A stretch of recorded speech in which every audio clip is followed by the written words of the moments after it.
Hello, and welcome to this, our 105th live stream. Happy birthday, 3 years of ancient Egypt and the Bible. It's hard to think that we have actually been going now for 3 years. For those who know a little bit about the history of this channel, we started this during the year of COVID. I had been, because of the whole lockdown situation because of COVID-19, I was unemployed at the time. The university had let go of all its adjuncts, and I had some time on my hands. So I decided to start this little thing called YouTube, and my thought was, okay, this would be a small channel. You know, maybe we'd get 100 subscribers. You know, we'd put out some videos maybe once a week.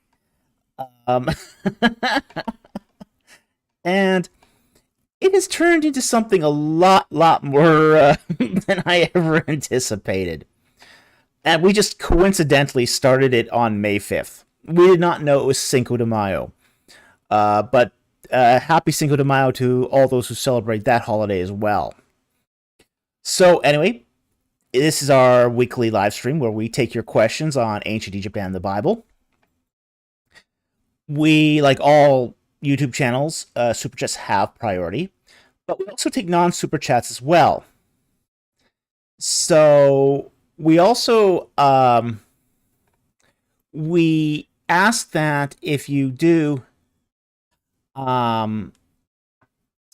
post a question that you're directing to me, it needs to start with a Q and a colon, so I know it's directed to me and not to somebody else in the live chat. We also ask that you only post the question once, because I do scan through the live chat looking at questions. If you post it multiple times, it throws me off. So only post the question once. And finally, if it happens to be about a verse in the Bible or an ancient language, I need a little context. In the case of a Bible verse, just give me the chapter, book, chapter, and verse. If it happens to concern an ancient language, tell me what language you think it's in and what do you think it means. So I don't have to scramble around guessing. Okay, so with that said, let's get into the questions. We are going to start the night with 3 non-super chats. Okay. Our first non-super chat here is from Bonbon. And he asks, in the 30th dynasty and onwards, why did Isis... You don't need to star that out. It's just Isis. Come on.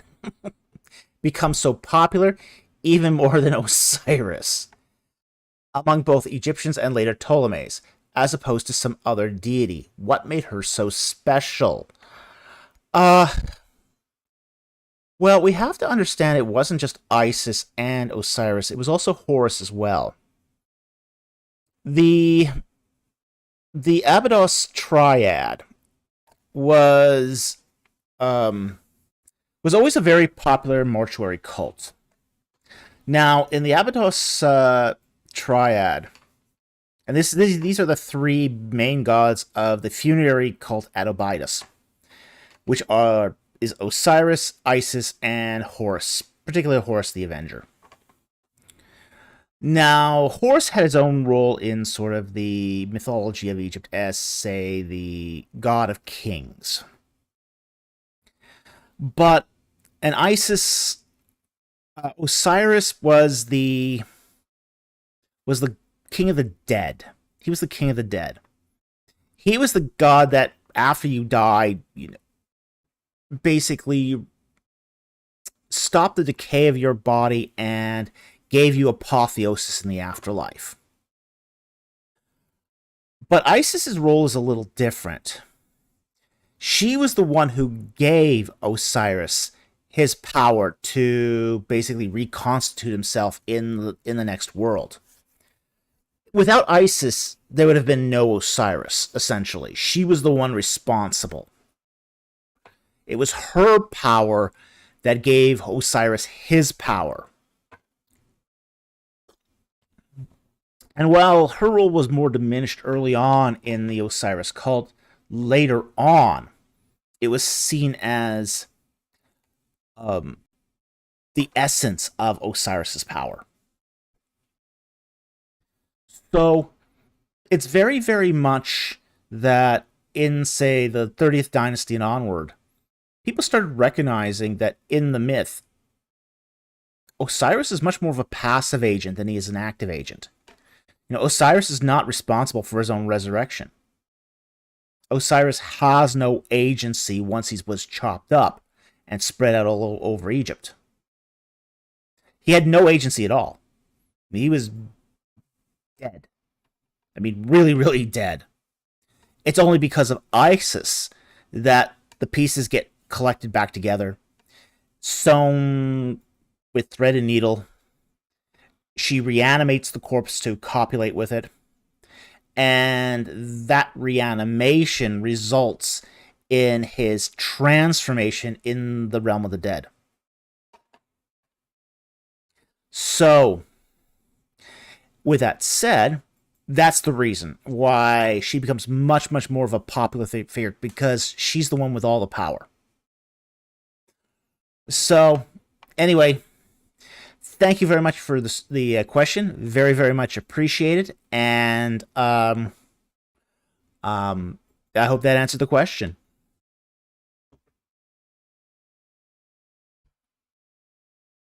Okay. You gonna answer him? All right. Our next non-super chat here is from Wolf, and he asks the question: why is David a man after God's own heart? Ooh, this is an interesting question. Acts 13:22. When he was a polygamist, stealing other men's women, right and left. Yes, he did. For example, 2 Samuel 3:14-16, 2 Samuel 11, 2 Samuel 5:13. Okay. Here's how it works, okay? A man after God's own heart, that whole phrase is an idiom, okay? And all idioms are based upon the idea that the words separate don't give you the meaning of the idiom as a whole. So, if you were to take a man after God's heart, it wouldn't exactly get you the meaning of the idiom. Okay?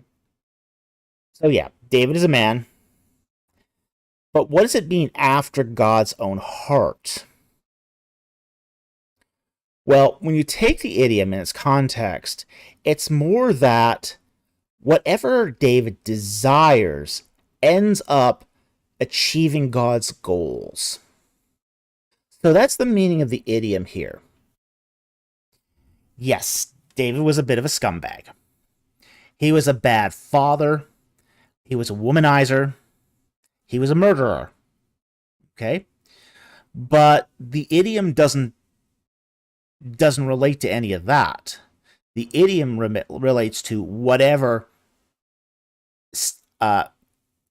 David has set himself to do will achieve God's result. So this is one of those interesting things because of, say, primary and secondary causes, that sometimes bad people achieve God's ends. Like, for example, God will commission, basically say to his council, his divine council, yeah, okay, we need to lead this king astray. Do we have any volunteers to let him do it? To make him do it? And some demon in the ranks will go, yeah, I'd love to do it. Let me do it, please, please. So what happens is, this demon goes down, gives the message to the prophet who prophesies falsely, and it achieves God's end.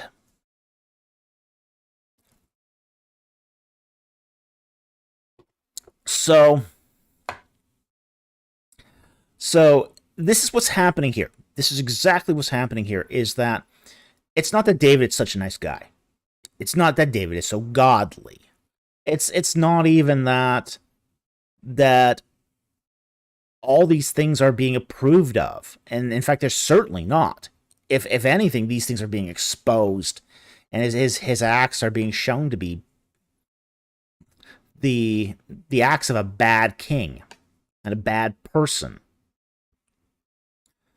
But what it does show is whatever he did achieved God's ends. So anyway, I hope that answers your question.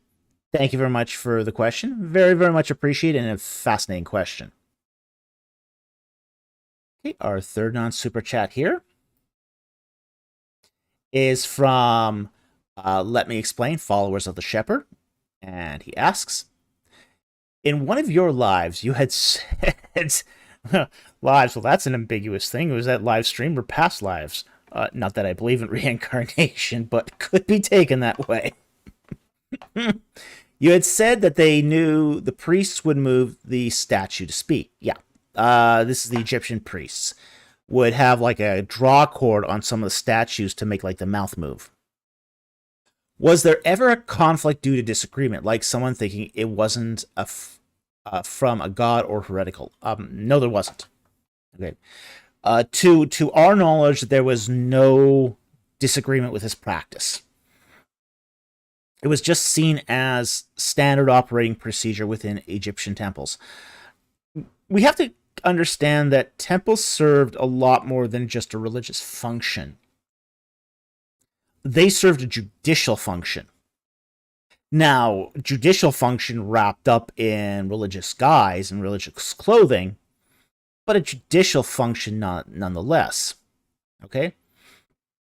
So you might get two contesting parties going up to the temple to get a judgment in a civil case, in a civil legal case. And they go to the priest, and the priest says, okay, I've taken your complaint, in 1 hour appear before the statue of the god. Okay, so they appear before a statue of the god. And, okay, then the priest goes behind the wall, starts pulling the draw card and says, hey, the defendant is guilty, he's got to pay up. Well, this is to, when it's done in this way, it's meant to give the message authority as having come from the temple, not just from some rando priest. And frankly, that's kind of... Priests in ancient Egypt did not have all that much gravitas. There were so many of them. There were a lot of priests in Egypt. So your typical priest couldn't just say to a contesting party, hey, I'm the priest of Amun, and here's my judgment. Because the parties will just say, well, who the heck are you? You're just some priest. Priests had socioeconomic status, but they didn't have authority. Priests did not have religious authority over common people. And that's something we kind of mistake when we talk about the priests of Egypt. Because, for example, Roman Catholic priests had a lot of authority over the common people. But Egyptian priests didn't. So they had to mitigate that by using this religious drama where essentially everybody sort of suspended disbelief to accept that this was the verdict. So this was the message from the god through the voice of the priest. So this sort of gave it a stately religious form that would be more likely to be listened to. And in reality, it wasn't that much more listened to than the words of the priests themselves. Which is why we know they didn't buy it. But that was the attempt that was being made. Okay? So, nobody thought it was heretical. Nobody would... It never created conflict over any sort of disagreement that this might be... It wasn't from a god. They just would ignore it, essentially. So, thank you very much for the question. I hope that answered it. A very interesting question, but that's sort of how it worked. So I hope that gives you a better sense of why it worked that way. Okay. So that ends our first 3 non-super chats. Now we go to the super chats. Our first super chat here is from Addison Weir for $4.99. And he says, besides Michael Heiser, do you know of any scholars that do good work on divine council theology? Ooh, well, thank you very much for the super chat. I'm going to have to admit here that I don't know a lot of scholars that do good work on the divine council theology. We have to understand that in some respects, Heiser was a pioneer of this theology. Now, the first thing Heiser's going to say is he's not saying anything new. There's nothing new about the divine council theology. When he was alive, he was very, very upfront with this, that this is something that theologians had been talking about for centuries, millennia. But he sort of took all that and just wrapped it up in a nice, neat package and then basically sold the package. Okay? So there's very few scholars that were able to popularize this theology. There's a lot of scholars that talk about it in passing. I mean, even John Walton occasionally talks about this in passing. But none of them really focused on this like Heiser did. So it's hard to say if there's anybody doing good work on this at the moment. At least none have come to my attention. Now, that doesn't mean anything necessarily, but to my knowledge, I don't know of any that are actually really doing a lot on this subject. It has never been that popular a subject in Christianity, and even in Judaism, it's not the most popular of subjects. And it's certainly not the sort of subject that will earn you a teaching post. And for many people who go into academia, they really want to have a teaching post. So this is the sort of subject that gets you relegated. It doesn't exactly get you a teaching position. So I can't say I know of any really good scholars that are doing the work on this at the moment. But that's not to say that there hasn't been work done. And it also doesn't mean that people aren't doing it from time to time. I mean, even I've commented on this. So, I think there's just there's a lot of work that could still be done, but whether or not somebody is willing to really focus on it as a specialization, well, that's another matter. So anyway, thank you very much for the super chat. Very, very much appreciated.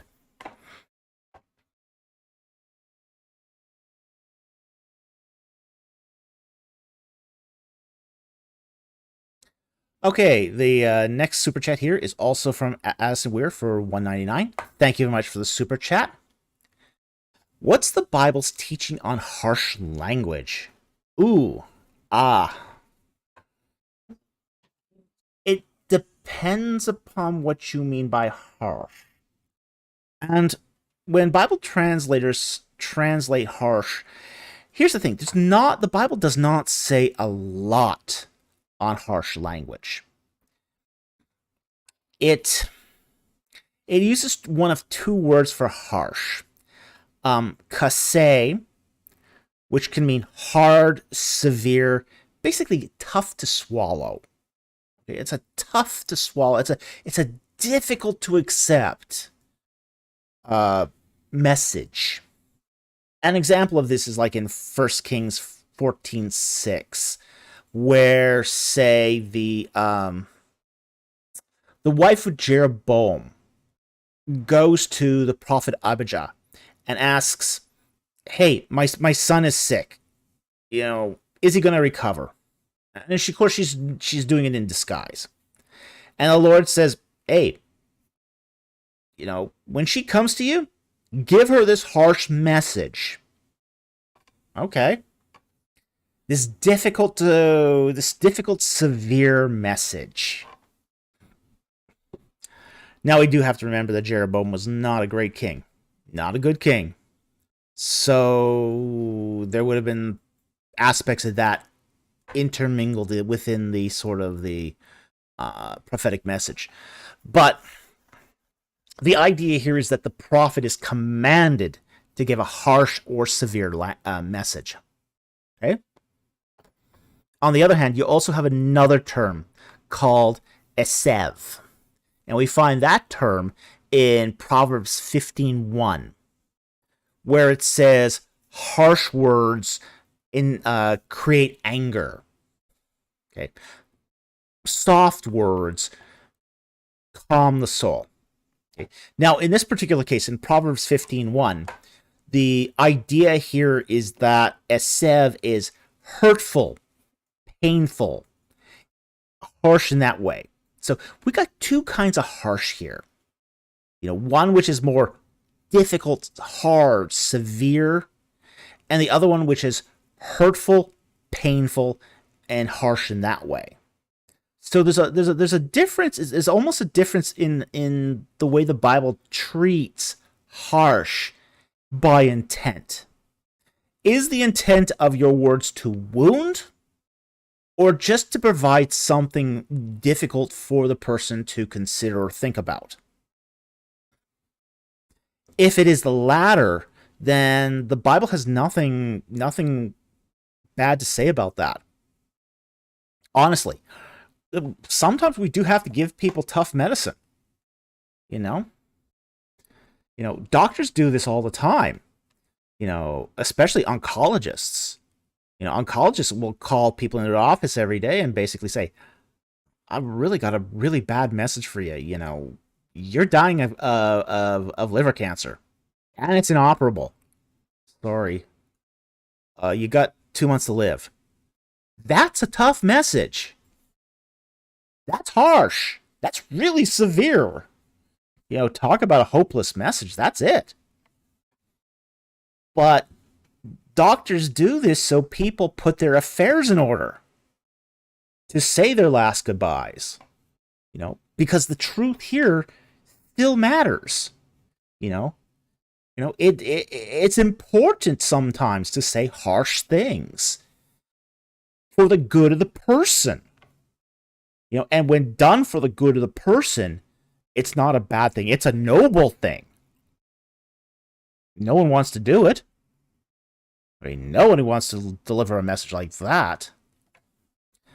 But that's when harsh words serve a good, right, and noble purpose. On the other hand, if you say a harsh thing to create pain in somebody, that's a different matter. And the Bible basically says, hey, you do that, you're spoiling for a fight. You could say to a guy, you are such a weak man that your wife left you for an even weaker man. Okay? So, and you're going to create a bar fight out of that. It's just a stupid thing to say. You're antagonizing somebody for no good reason. So, the Bible does seem to delineate between the two kinds of harsh. The harsh for the person's good, and harsh because you've said something precipitous, you said it out of anger, you want to lash out. Yeah, and the Bible says, you do that, you're going to cause anger, you're going to cause a fight, and it's going to be all your fault. So, you do have to take the circumstances into account. It isn't that the Bible blanket condemns harsh words. It basically is warning you as a matter of wisdom to judge how you're going to use those words. So that's the Bible's teaching on harsh language.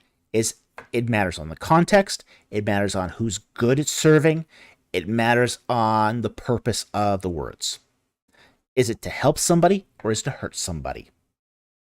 So anyway, thank you very much for the super chat. Very much appreciate it, and I hope that helps.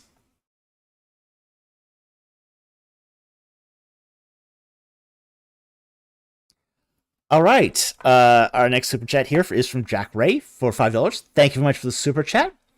And he is sponsoring a bonbon question. And the bonbon question he's going to be sponsoring here is, can you explain why one would need a super strong military in Egypt if they wanted to make any changes to the religious system? What's the connection here? The connection here is that the military and the religious system in Egypt were not exactly separate. Okay? The religious system was more than just a system of faith or belief. It was also one of the major distributors of food. And that's because the way that temple offerings work. The religious system in Egypt owned or controlled huge plots of land. So basically, they would use that land to cultivate grain and cattle, which they would make offerings for. Those offerings were then given to the priests, who were then redistributed it to various people. At any point in time, the priesthood could cut that off. Basically give their priests only enough to live on, not any excess to sell. This would disrupt the food chain in Egypt. So, if the king acted out of line, what the priesthood could do is turn off the tap on the food, create mass starvation and rioting. Okay? Try to effect a coup. And the kings of Egypt were all aware of this. They were all aware of this. But usually it was, they kept the priests happy so that this never usually happened. Probably the only time it came really close was during the reign of Akhenaten. Okay? So that's the connection here. You need the military to secure the grain sources should there be a revolt by the priests. So that's the reason. Because the priests control the food, the military needed to be, a strong military needed to be in Egypt if there was any sort of religious reforms. Because you couldn't always count on the priests. Now, you had also, though, several different approaches to this as well. Like, for example, during the reign of Amenhotep III. Amenhotep III made a lot of religious reforms. He was a big religious reformer. We don't hear about this much because of his son Akhenaten. But Amenhotep III was, in some ways, almost more radical in his reforms than Akhenaten was. At Karnak Temple, he raised the Temple of Luxor to the ground and then moved it 90 degrees. And in doing so, reduced the number of gods being worshipped there. Now, how Amenhotep III got around this was he increased the amount of benefits the priests got. So he bought them out, essentially. So that's how he achieved his religious reforms, was he was able to buy them out and, keep the priests happy. But Akhenaten didn't do that. Akhenaten risked that revolt. So Akhenaten needed a very strong army to secure the food silos and to keep the flow of food going while he was making his religious reforms that were not at all popular. So, anyway, that's what's going on here. And that's why any king of Egypt that wanted to make a sweeping religious reform also had to have a strong military to back it up. And that is to, again, assure the supply chain of food. So anyway, thank you, Jack Ray, for sponsoring this super chat. And thank you, Bonbon, for the question.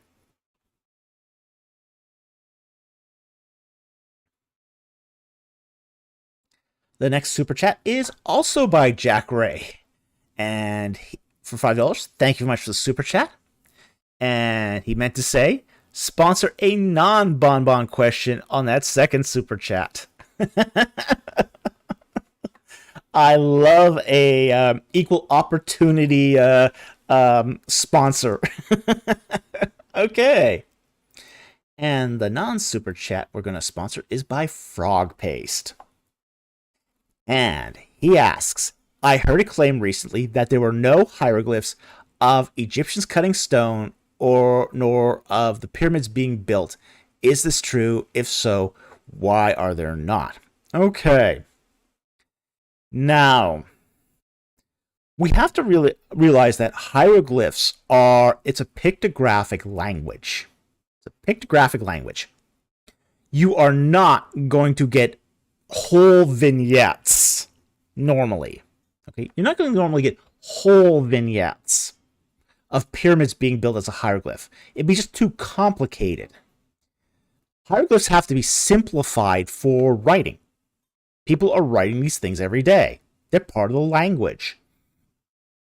So any hieroglyph is going to use basically a simplified system of pictographs. So in all likelihood, you're not going to see people building pyramids as such, okay? Because it'd be too much work to write it out. However, there are some hieroglyphs that do show Egyptians either cutting or fashioning stone or using tools that were used to cut stone. So let's talk about some of those because they're actually really interesting. So I've got Hawk's sign lists here. I'm going to raise this up. Okay. And we got it right now on, let's see, grab it here. I hope everyone can see that okay. Sign list, this is arranged in the order of the Gardner sign list, which is an A and then a couple numbers. So we have sign A35 here, a man building a wall. Okay. Now, the wall here is a crenellated wall. Okay. Now, these were very, very common on, say, temples and palaces. And we find, for example, a crenellated wall at the mortuary temple of King Zoser at Saqqara. And that one's made out of stone. So, what we have here is a man building a stone wall. Okay, that's the first step. Okay, so that's one thing here. Okay, one thing here. But we're not done yet because we've got more stuff that stoneworking that works its way into the hieroglyphs. The next one is 039. I'll go flip down 039 here. 039. Oops, a little too far.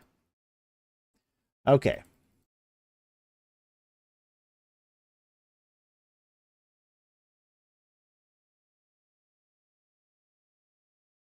Okay. 039 is just simply a block of stone.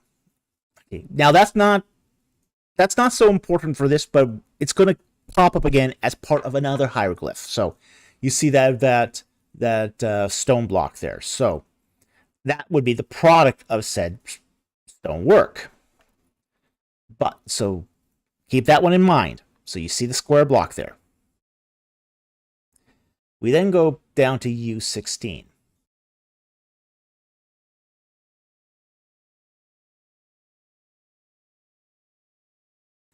Now, U16 is very interesting. All right, that's this one right here. And it shows a sledge with a jackal's head on it with a stone block on it. Now, a sledge is basically a wood sled that was pulled to move stones. So here we have one of the tools used for stonework, which is being shown here as a sledge carrying a block of stone. And it's used in the term here, wanesh, which means a sledge. Okay. But we're still not done here. There's still a few more, which is U24.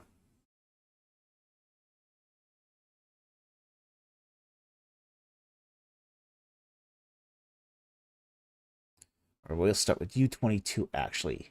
U22 is a chisel. Now, these are chisels used to carve hieroglyphs into walls, to cut out, to finish stone blocks. So this is the stonecutter's tool of choice, is the chisel.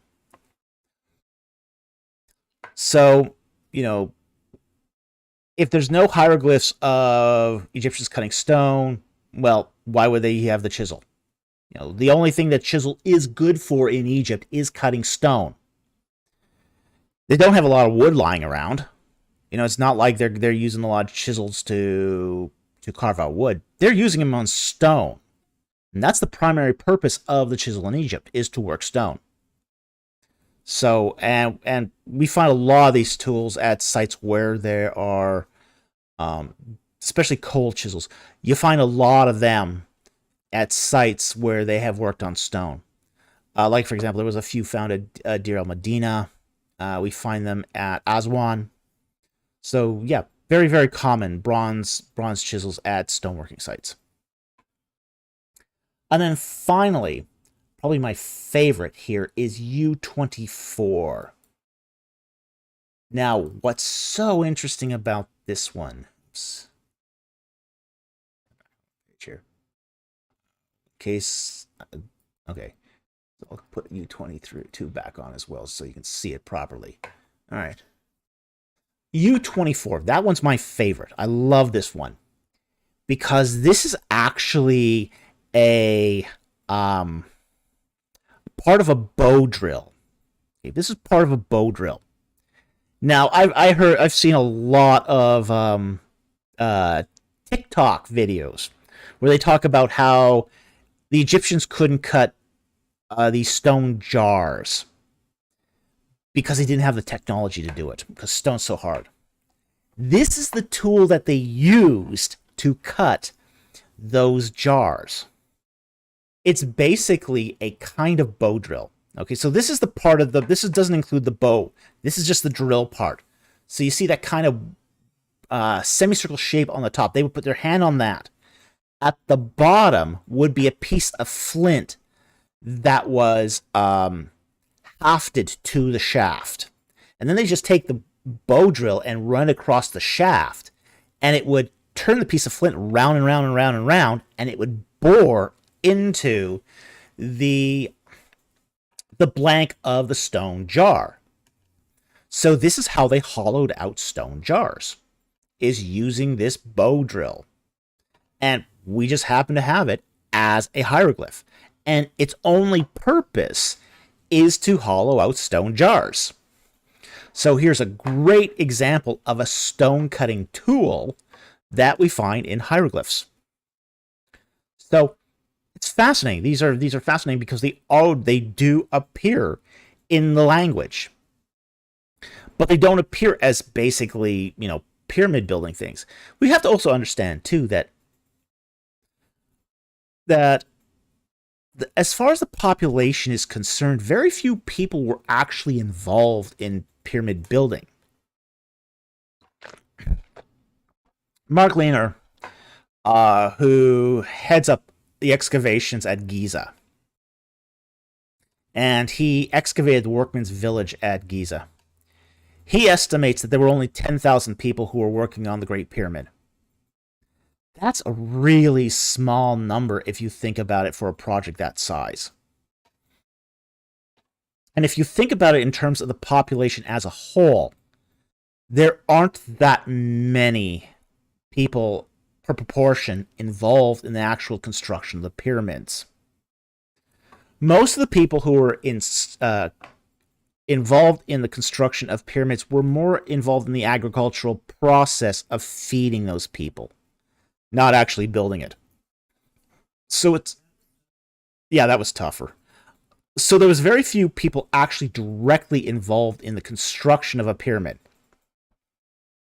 So the chance of that seeping into the language was not so high. But you had a lot of people carving hieroglyphs. You had a lot of people building walls. These are more the aspects that we find of stonework in ancient Egypt seeping into the language. So anyway, I hope that answered your question. Thank you very much for the question, and thank you, Jack Ray, for sponsoring this question.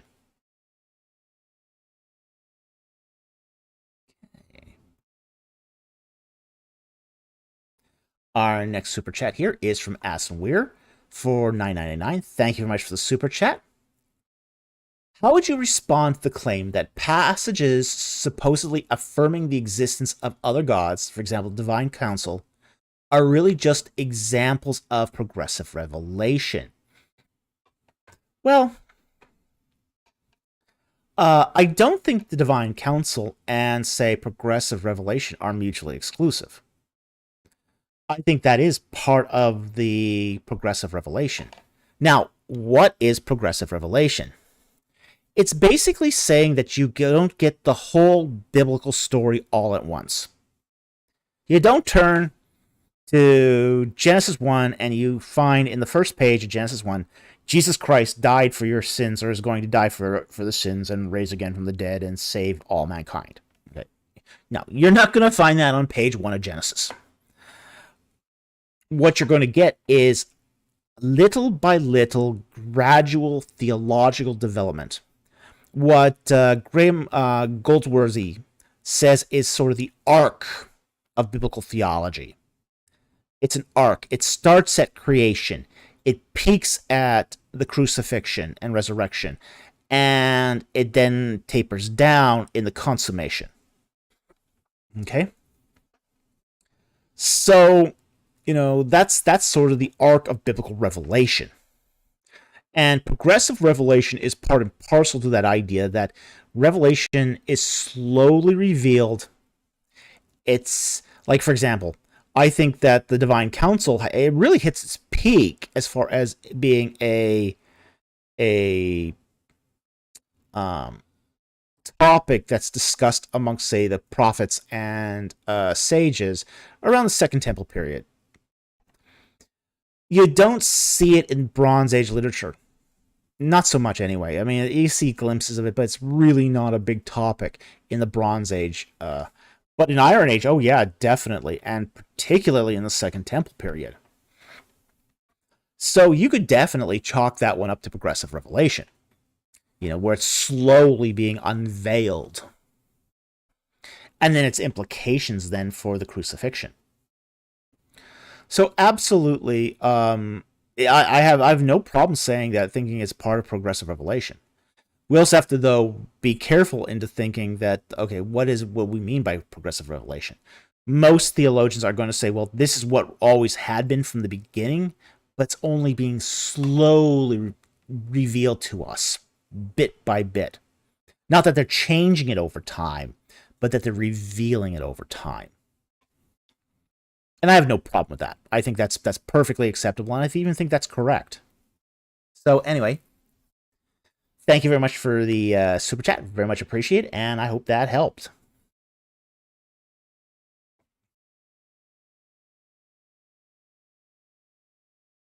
Okay, the next super chat here is another non-controversial topic from Addison Weir for $1.99. He goes, thoughts on presuppositionalism. Ooh.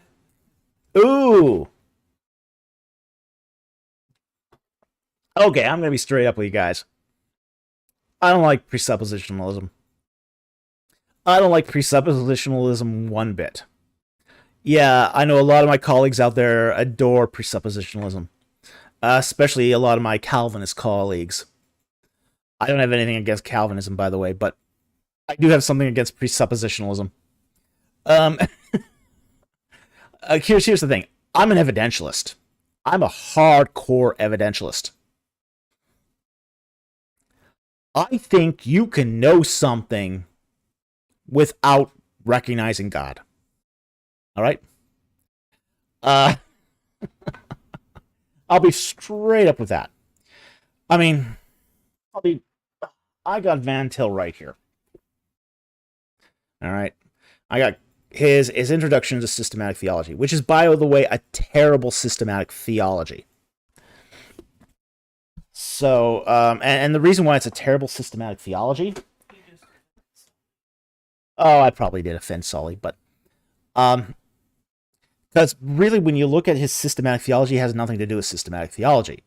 It's really more an epistemology. It's a systematic epistemology than it is a systematic theology. So, so here's the thing. Van Til is probably one of the big promoters of presuppositionalism in the 21st century, and he's going to start off by saying there's only two kinds of knowledge. Okay, knowledge about God that comes only from God, which they call non-creaturely knowledge, and then knowledge of the world which is unintelligible without God, which is creaturely knowledge. Right? And once you agree to those propositions, those presuppositions, you then have to come to the conclusion that the world needs to acknowledge God for it to be intelligible. Therefore, there's a God. Okay, so that's roughly the argument of presuppositionalism.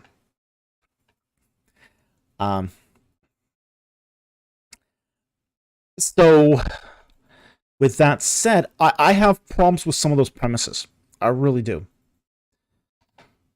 I don't think that the world is unintelligible without God.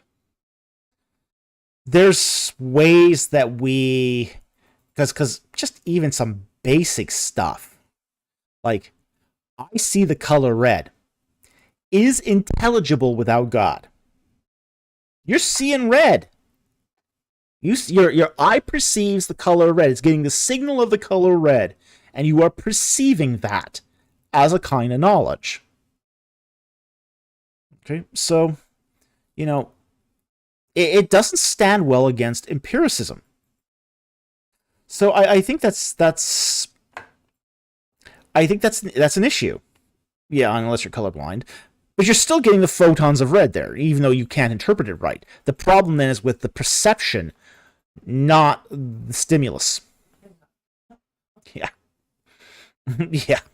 Yeah, of course, now I'm finding out that all my supporters here are colorblind. A great example, huh? Okay. Yeah, maybe not the best example here for this crowd. Okay. Sorry. But the point still stands. Okay. The other thing I think is also, I mean, even the first premise, which is that there's only two kinds of knowledge, may not actually be true. There's other kinds of knowledge too. I mean, what we have here is a sort of black and white, a false dichotomy. Whereas you've got knowledge of God and knowledge of the world. Well, what about middle knowledge? That's a kind of knowledge. The knowledge of contingency. That falls into the category of neither knowledge about God or knowledge of the world necessarily. So, I think even their very first premise, that there's only two kinds of knowledge, is deeply problematic. Furthermore, I think the idea that all knowledge of God comes from God is also inconsistent with Romans chapter 1, which basically says, God's majesty is in the creation itself. That does seem to infer, and when they mean directly from God, they mean divine revelation, scripture. Well, that does seem to at least imply, in, say, a Thomistic sense, that you can learn things about God from creation. Maybe not huge, vast amounts, as you would from, say, divine revelation, but that doesn't mean you can't learn nothing from creation about God. So, and I know there's going to be some later presuppositionalists who say, "Oh well, yeah, you can figure it out from nature because God gave you that sense, and that too is a divine kind of uh, a revelation from God." Um, yeah, but that's sort of straining the gnat here. How is then that any different from? You see, here's the thing: if you admit that you can learn anything at all about God from nature itself, then you also basically are admitting that you can understand knowledge of the world as intelligible without God. Because you didn't have God before, now you've learned something about God through nature, you have now learned something intelligible about the world and about God without God per se. Okay, you're going to get into a sort of a circular trap here of trying to reason the source of knowledge. So I don't find these premises compelling. I just don't. Now, again, my view is very much tainted by my own epistemology, which tends to be evidentialism. Now, again, there is the presuppositional critique of evidentialism, which is that, well, we tend to oversimplify things, and you can give facts till you're blue in the face, and it's not going to convince anybody. Well, many people don't find, but you can apply that same criticism back on presuppositionalism and ask, okay, how is this apologetics going to convince anyone? It's sort of a definitional kind of thing you've set out here. So, is that more compelling inherently? It's not clear to me why that would be more compelling. And from, I hear, like, for example, Darth Dawkins, who does this presuppositional stick all the time, where he goes, well, I don't care if it convinces, I'm just going to say it anyway. Wait a minute, this is supposed to be the compelling apologetic, the one that forces you into necessary belief into God. And you're saying it doesn't convince? You don't care if it doesn't convince? I mean, look. When we look at the ways, for example, the Gospels are set up, it's not. They're not set up according to a presuppositional mode. They're really set up more along the lines of an evidentialist mode. They're giving you, the Gospel writers are giving you 20 reasons why Jesus is the Messiah. They're doing it through a Hebrew context. Basically, by referencing how Jesus is just like he was supposed to be described in the Old Testament. But that's their evidence. So, I just don't find presuppositionalism compelling. I even find it to be actually a bit of a lazy apologetic. Because it's so formulaic. Once you've heard the formula once or twice, that's it. People recognize it.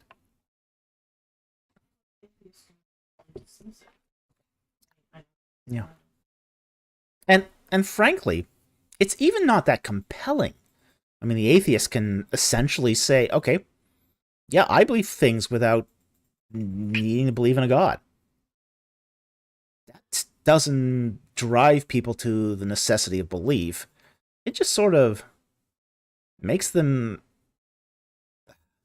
look askance at the whole idea of presuppositionalism and, for example, belief in God. So, for me, I'm all about the evidence. Yeah, okay. At the end of the day, it might be just weak evidence. That's possible. But I'd rather go with something that is compelling, at least as far as its facts go. than try to create this theoretical artifice that is built on questionable premises. At least if you've got a lot of facts, you can create an inductive argument. An inductive argument is still totally valid, if you've got enough facts, which is why I happen to lean. This is why I'm a maximal facts evidentialist. Now, I will say this: being a maximal facts evidentialist takes a lot more work. Takes a lot more work. This is why people like presuppositionalism. It's just there's no question that, this is also one of the reasons why I'm not exactly a big fan of the minimal facts cases either, is because, again, you're putting all your eggs in one basket. You're putting all your eggs in one basket, and if it gets blown away, yeah, that's the end of your case. So, again, I prefer a maximal facts evidentialist epistemological perspective when talking about these sorts of things. So anyway, thank you very much for the super chat. Very much appreciate it, and I hope that helped. And I'm sure I have ticked off a couple people here.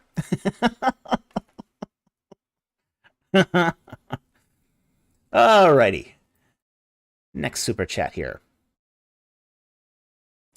is from Cooley27 for $2. Thank you very much for the super chat. Just brought the book. It's gorgeous. Well, thank you. I think the book he is talking about here is The Ark of the Covenant in its Egyptian Context, an illustrated journey. Oops. Focus there. Okay. And I want to thank everyone who's purchased that book. It is a gorgeous book. I spent a lot of time, a lot of blood, sweat, and tears making that happen, especially the photography. So, for those who don't know, there's over 100 illustrations in that book, and most of them are mine. So, which is pretty rare these days. So it's almost all original photography. So, you gotta, even if you don't, it's great as a travel photography book too, just because it's just so beautiful. So we do appreciate people who buy it, put a review on Amazon, and just, it helps support the work. So we really are thankful that you bought the book. We appreciate those who like it. And he also adds here, happy birthday. Well, thank you very much. It's, again, we didn't expect to be here 3 years from now. As I said in my post earlier in the day, nobody is more surprised that we've been going 3 years than I am, let alone that it's grown to what it has. So anyway, thank you very much for the super chat. Very much appreciate it. And thank you for buying the book. Very much appreciate that also. Okay.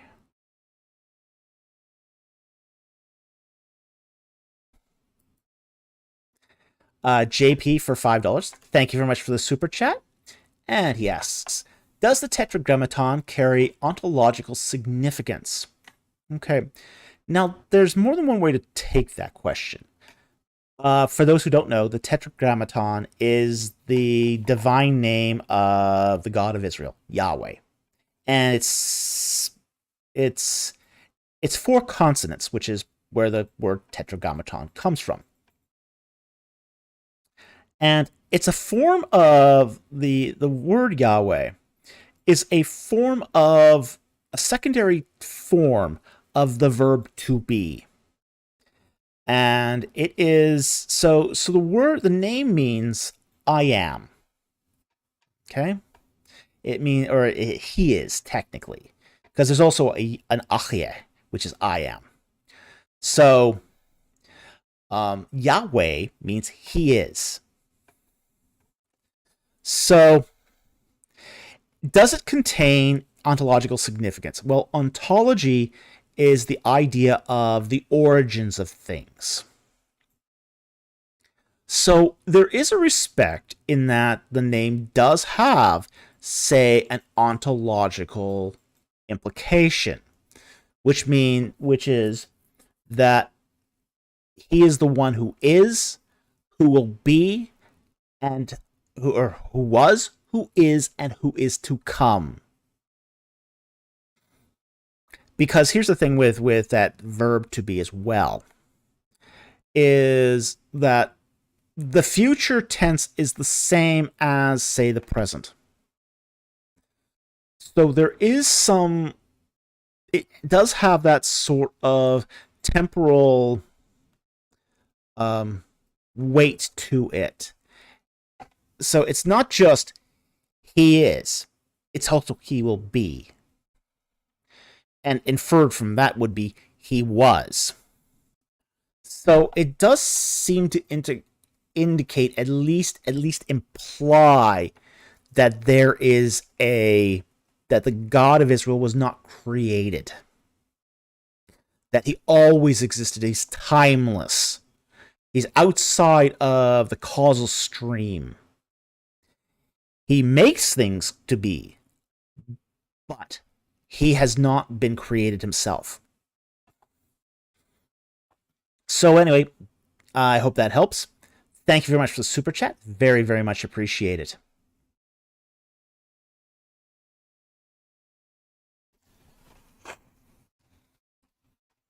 Okay. The next super chat is also from JP for $5. Thank you very much for the super chat. Whose description of the soul fits better with the Bible, Aquinas or Descartes? Ooh, now that's going to be a really tough question for me to answer. And the reason is because I haven't read much of Aquinas. I've actually read more Descartes than I have Aquinas. But I've read more of Descartes' epistemology than his pneumatology. So for me, this would be very difficult to answer. I don't know both views of the soul all that well. So I'm going to have to give this one a bit of a pass.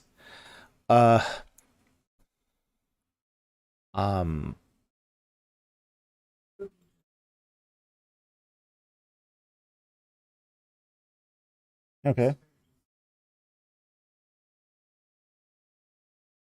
My producer here is googling up the meanings of that both used for the soul. Aquinas says that apparently that the soul is immortal and eternal.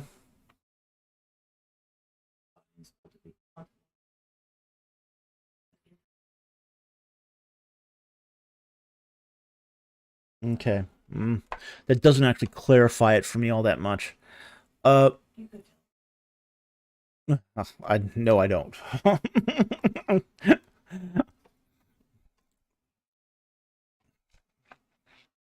Yeah, unless I read more about their pneumatology, I'd have to give this one a pass. Descartes. I know Descartes was much more interested in the interaction between body and soul, but I don't know how much difference that is from, say, Aquinas' view. And without really knowing that, it'd be hard to evaluate this.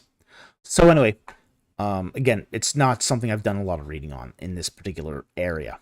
So anyway, thank you very much for the super chat. Very, very much appreciated.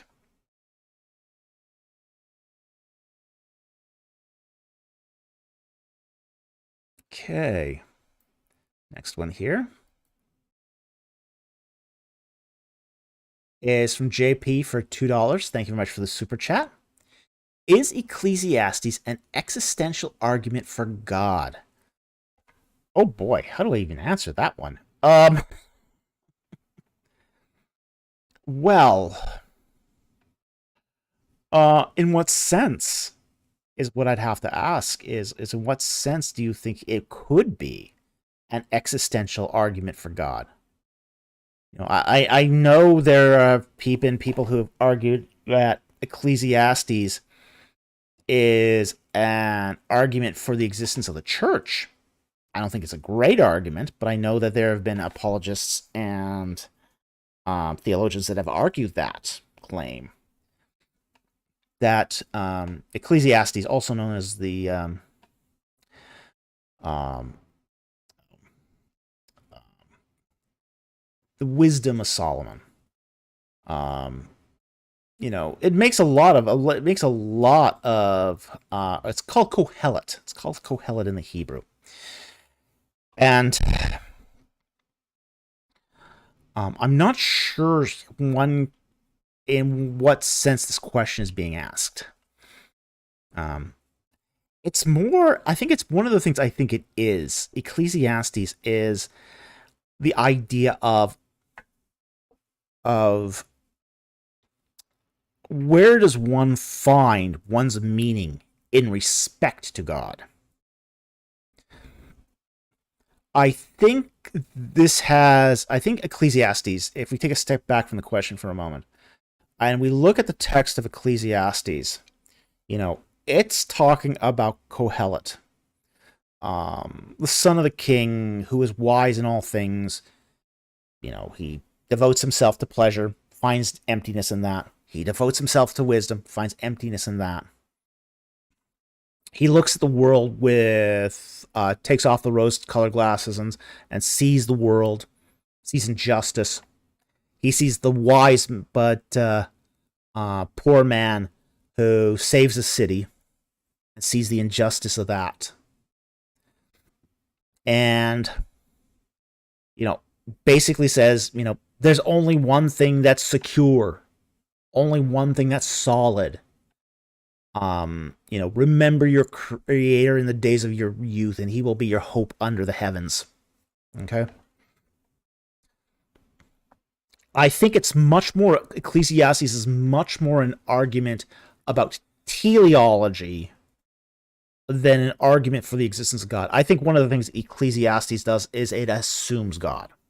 And most of the books of the Bible do. Most of the books of the Bible just assume the existence of God. No one's arguing for the existence of God in the Bible. It's just sort of assumed to be.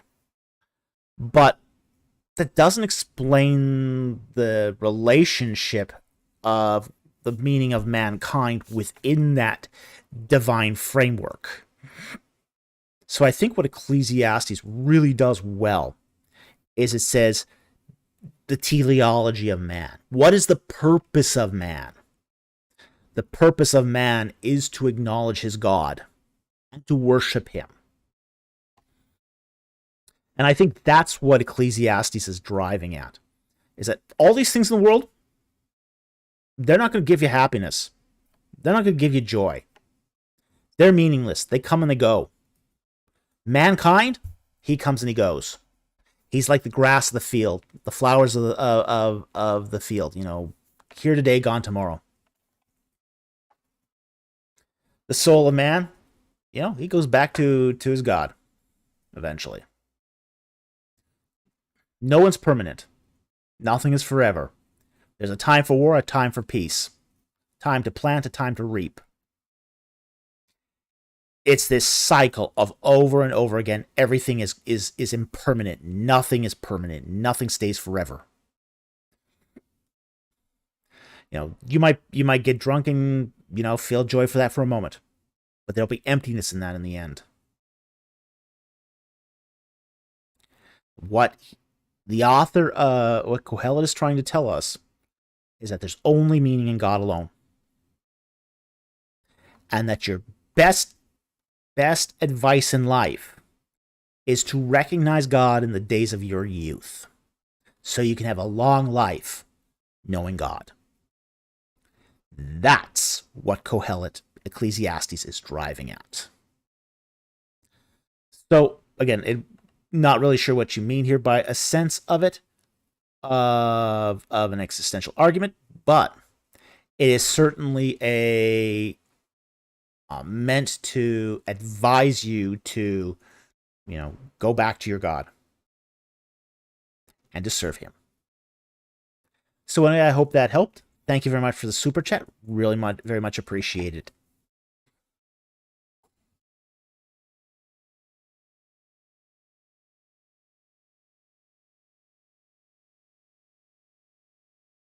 Okay, our next one here is from Addison Weir from 199. Thank you very much for the super chat. Favorite philosopher or theologian? Ooh, um, that's a tough one. I don't really have a favorite. I mean, I do read very widely. So,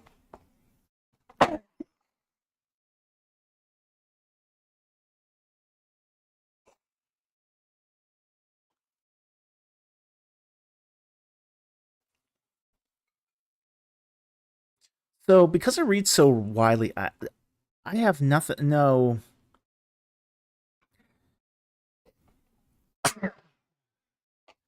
excuse me. I have no problem, reading, say, a European philosopher one day, a theologian the next, a Greek philosopher the next, um, Mesopotamian wisdom literature the next day. My reading habits are so varied. I mean, I'll even read like poetry from ancient sources. So I don't have a favorite, and uh, for me, that's kind of I just sort of read them up. So I'll read Irenaeus one day, then I'll go read say Aristotle the next day. Then I might go and flip back to um, Camus. Then I might go and read Plato. Then I might go and read the Wisdom of Ipuwer. And I'll just go back and forth over so many different sources that I.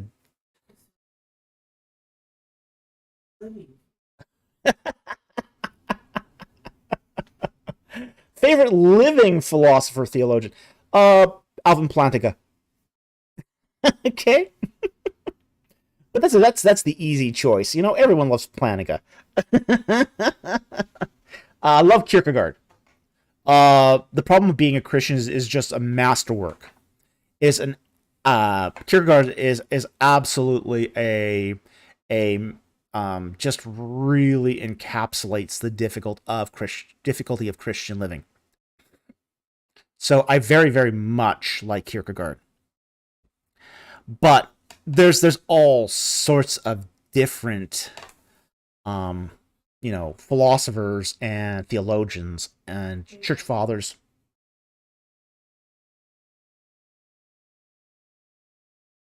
Oh yeah, well, there is my producer says that her favorite was Spider-Man. Oh, well, my favorite, huh? Oh well, I've quoted Spider-Man as a philosopher, but with great power comes great responsibility. Spider-Man.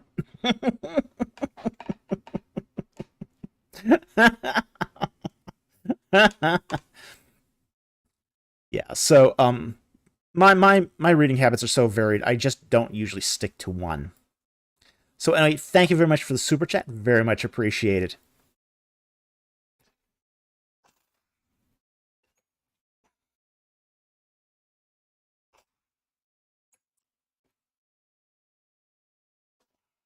Okay.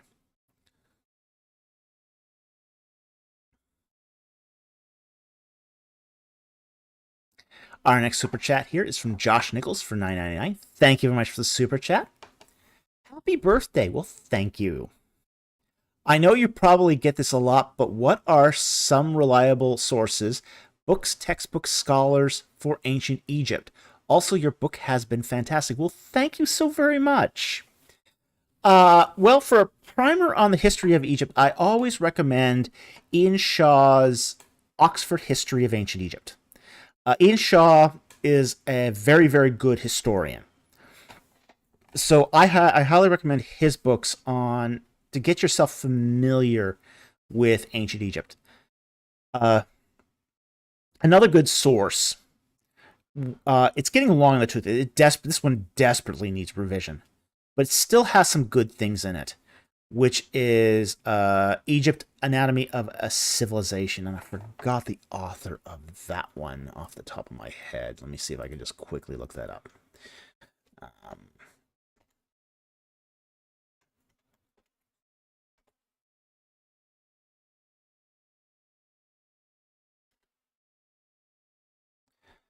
Um, okay.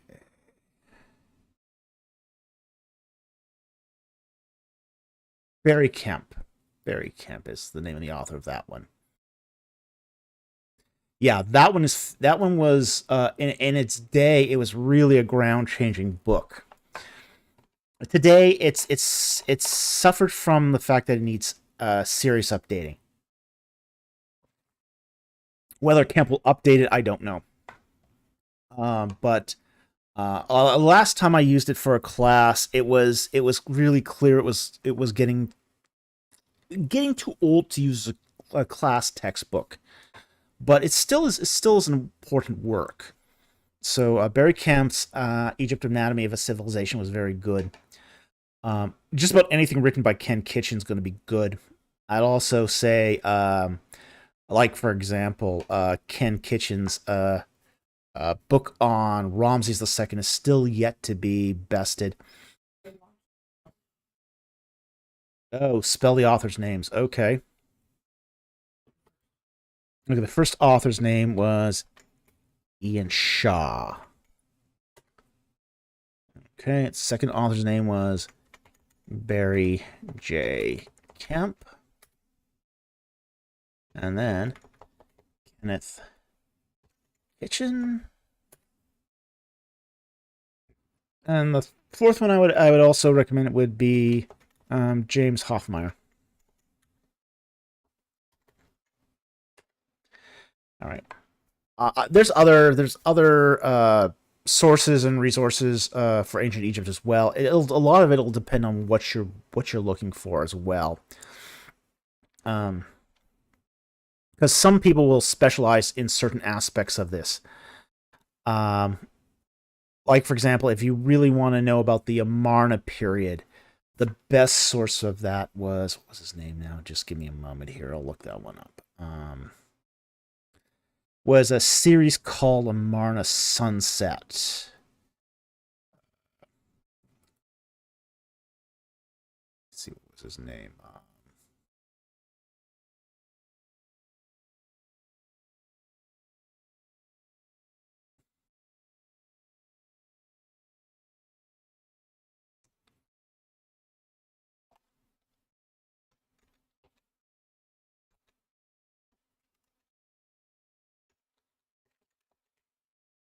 Aidan Dodson. Write that one in there as well.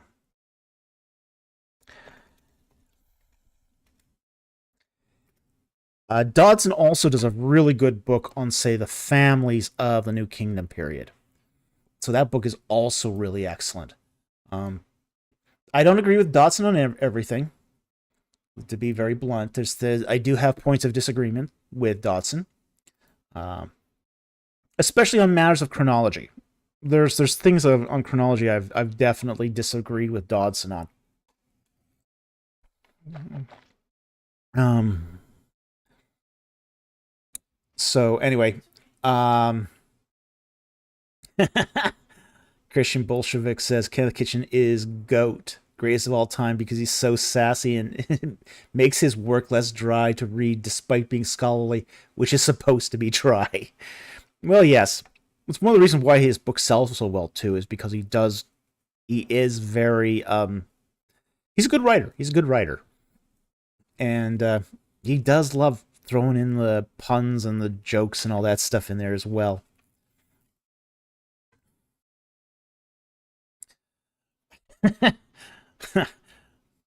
Dodson, we've got Dodson here. See, no one cares from BC.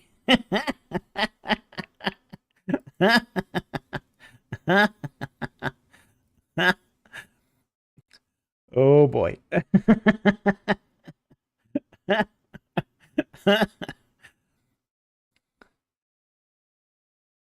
Yeah, there's a quote there from Jurassic Park. Nice. Okay, so those are some sources I would recommend on ancient Egypt. I think they're all very good sources. They'll disagree with each other. I mean, none of these sources will. I mean, that's just the way an academic field works. Is you do get lots of disagreements. So they don't always agree. Like, for example, Aidan Dodson's works on the Amarna period will definitely disagree with James Hoffmeier's works on the Amarna period. But in this particular case, even though I'm a huge fan of Hoffmeier, I think Dodson's books are just better for the Amarna period. So anyway, I hope that gives you some guidance here. And thank you very much for the super chat. Very much appreciated.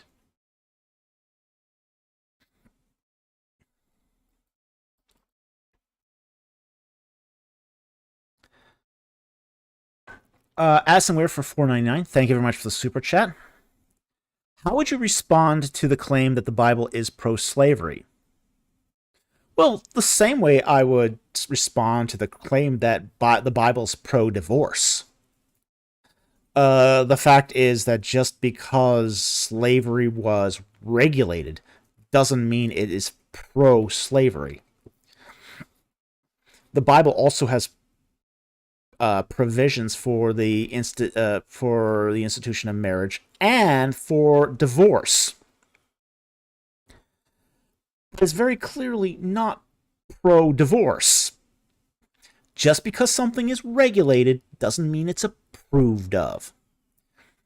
In fact, there's many things in our culture and society, in both ancient and modern societies, that are regulated but not approved of.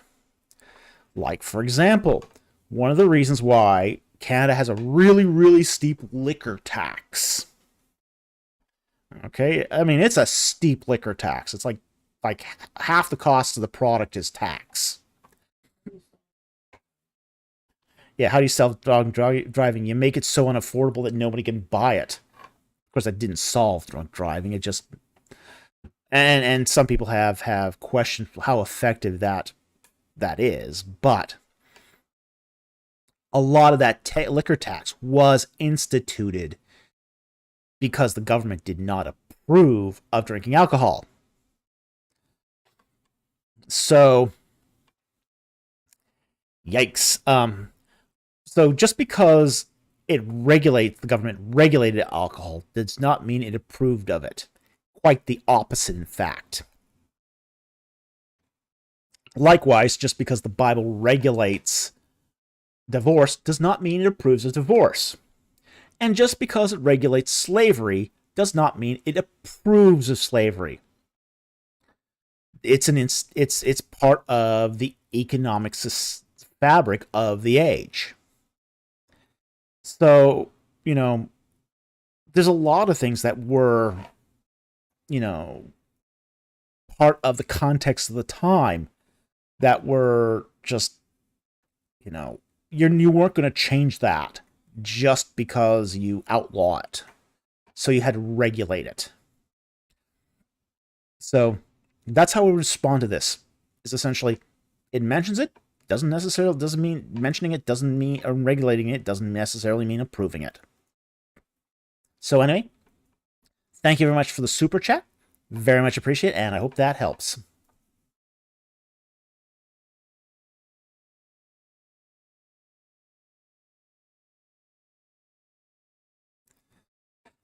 Some Weird for $4.99. Thank you very much for the super chat.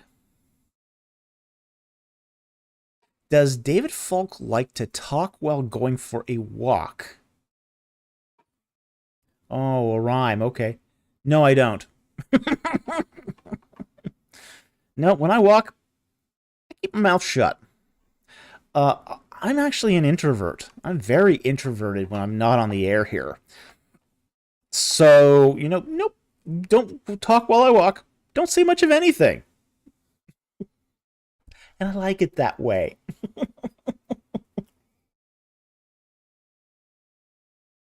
Too many people talk. So anyway, thank you very much for the super chat and for kind of the rhymish thing. Okay.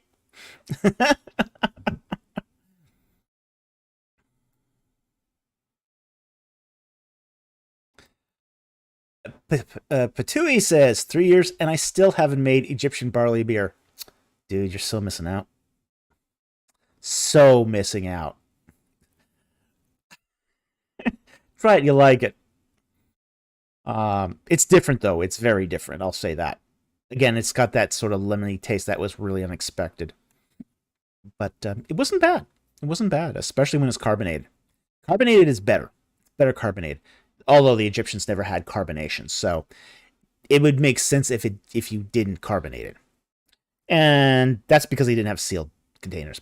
It'll self-carbonate. It's one of those beverages that will self-carbonate, which is very interesting all by itself. So anyway, thank you very much for the super chat. Or not for the super chat, but for just a comment. That was just... But yeah, try it. You'll like it.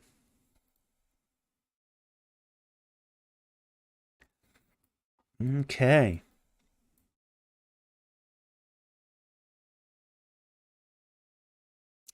Astonware for $4.99. Thank you for the super chat. Is the Mosaic Law like legislation, wisdom literature, or something in between? Oh, it's something different.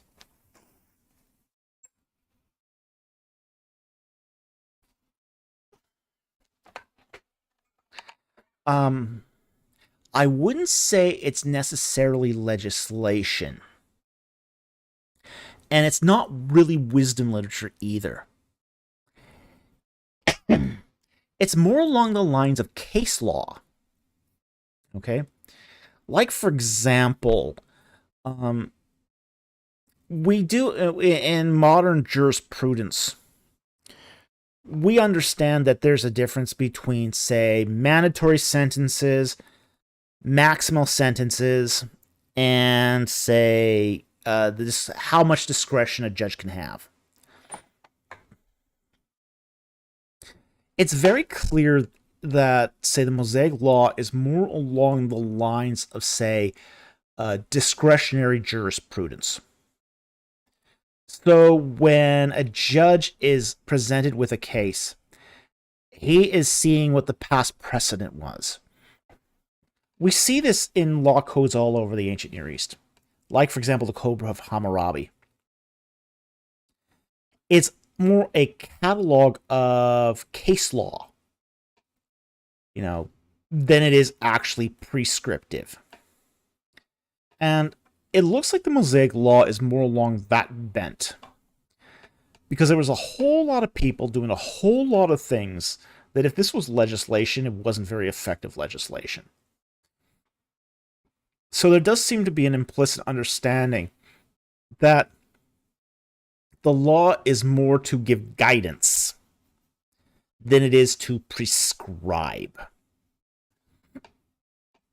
So anyway, that's... and again, there's a whole lot of opinion here on, say, the Mosaic Law and its role in society, and volumes of literature. Absolute volumes of literature on this. It's really hard to actually keep up with all the literature on, say... the purpose of the Mosaic Law. And there's new stuff coming out every year on this. So, and opinions can sometimes be all over the map. So I'm not saying that my opinion here is sort of the be-all and the end-all in this.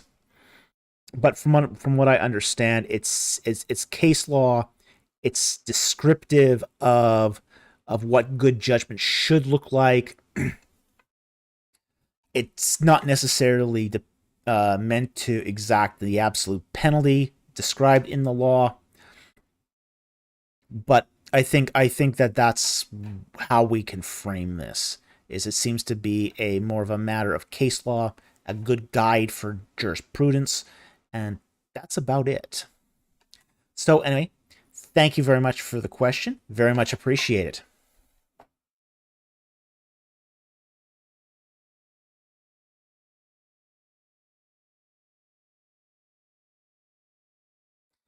Okay, Gizbo, SBOL for $5. Thank you very much for the super chat. Hi, Dr. Falk. Question in non-super chat queue. Okay, we can take a look and see here. I am at Gizbo SBOL. So see. I'm gonna make a time mark of the timestamp here. 12. All right.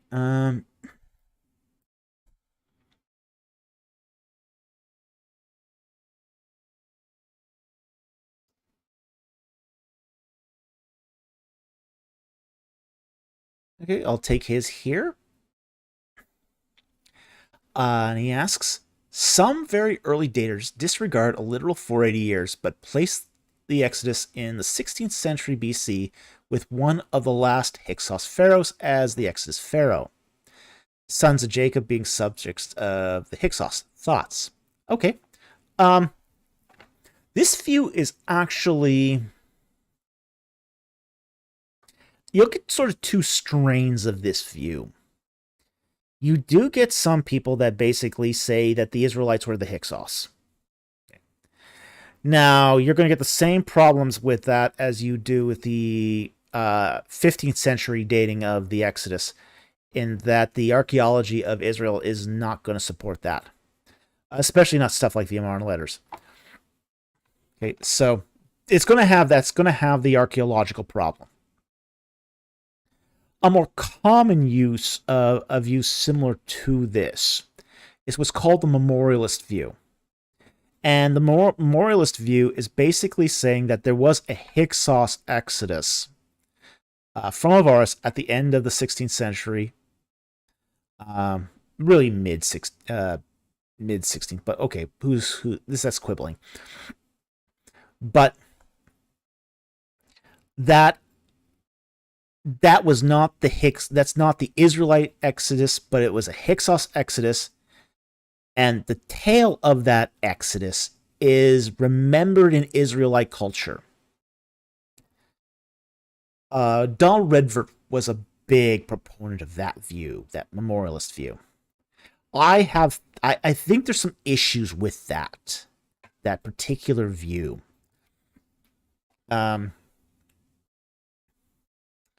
I think one of the big problems with that was where the Hyksos sort of fled to. They fled to Gaza and Sharohan. Those are on the sort of the Philistine side of the Levant. So that's all there. They fled to the coastal plain, where the Philistines are going to congregate. Well, that's going to sort of beg the question of how did that cultural memory integrate into, say, the culture of, say, the people living in the Judean foothills, but was somehow isolated on the coastal plain. I think that's the geographical issue there is going to be a problem for that view. So, however you cut this, you're going to have some issues. You're going to have some real issues here. Again, I think this is way too early for an Exodus. Chalking it up to the Hyksos sounds nice. I mean, people have believed this. Like, for example, you find a reference to this in Julius Africanus's writing, Preservation of Manetho. Manetho, the copy of Manetho that Africanus preserves, basically says that the Exodus pharaoh was Akhmos the First, which is more or less a kind of Exodus or Hyksos Exodus. So that's sort of where you're going to see that in, say, church history. Now, of course, the problem with Manetho is that you've got so many different copies of Manetho, and each has a different Exodus king. You can't take any of them as legit. So, legit in the sense that writing of the Exodus king is original to Manetho. So that's my thoughts there. I think that this is a problem historically. I think this has archaeologically. I think this is a problem, at least even with its watered-down memorialist view. So anyway, thank you very much for the super chat. Very much appreciate it, and I hope that helped.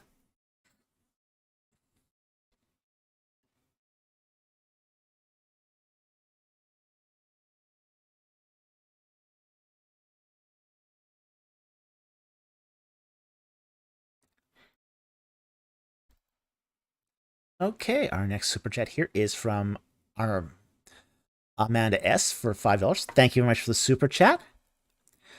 Hi, Dr. Falk. My question is in the non-super chat. Well, let me find it.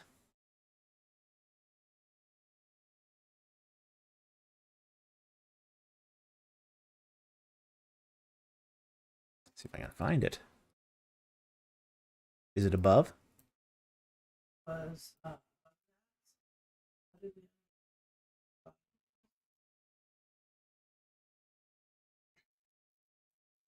How far above it? Okay, I found it. And then there's what text? Okay. All right. She asks, how do we understand the sons of God in Genesis 6? What text resources from the late Bronze Age can we use? All right. Now, I take a very non-Heiserian view here on Genesis 6. I understand a lot of people love his view on the sons of God. I disagree with it because of the late Bronze Age context here. Now, let's actually pull up Genesis 6 here, because there's going to be some technical things here. Yep. So, pull up Genesis 6.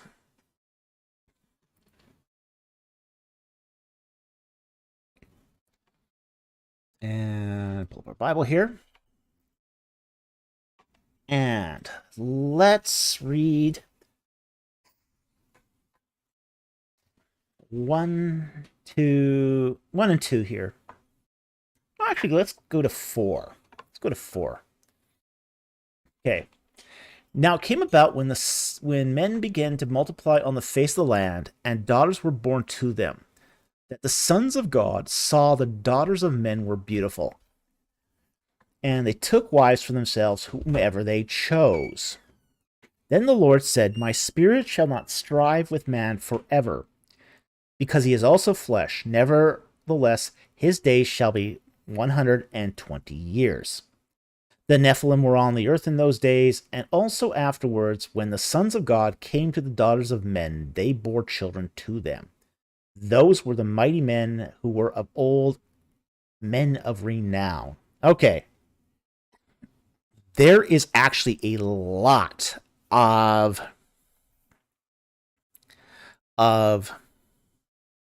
context here we sort of need to bring in.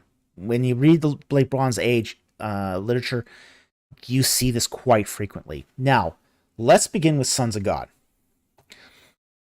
A son of God is, in many ways, a code word for a priest. Okay.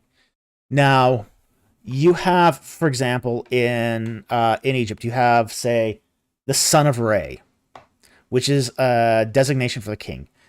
But he's given that name, son of Re, because he's also the high priest of every cult in ancient Egypt. We also have from, say, Mesopotamia, the sons of Ishtar.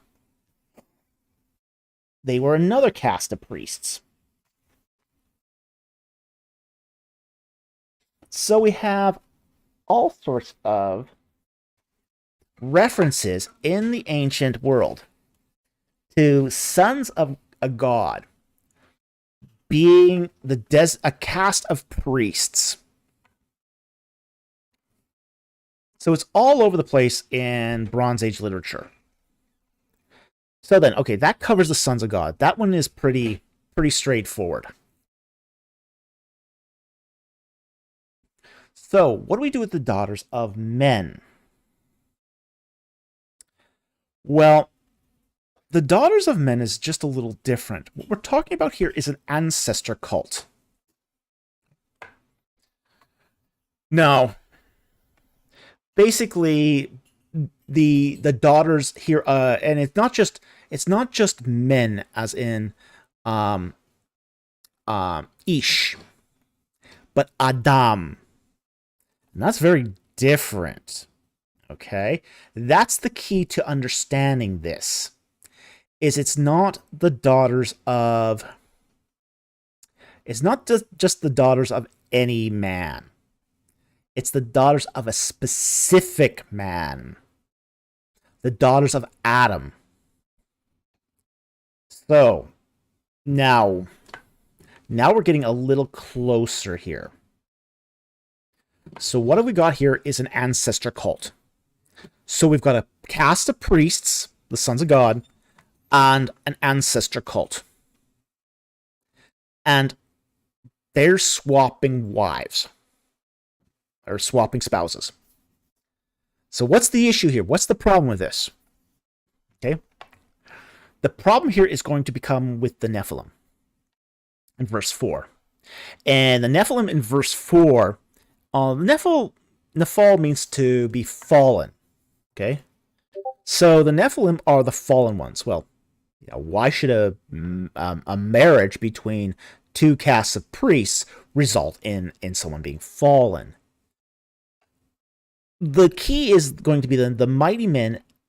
Those were the mighty men who were of old, men of renown.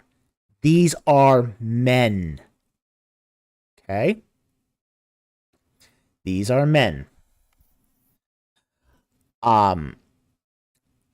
Verse 4, the Nephilim were on the earth in those days, and also afterwards, when the sons of God came to the daughters of men, and they bore children to them. Those were the mighty men of old, men of renown. The Nephilim are men. They're not angels. They're men. Okay. So, what would cause mighty men to rise out of priests that are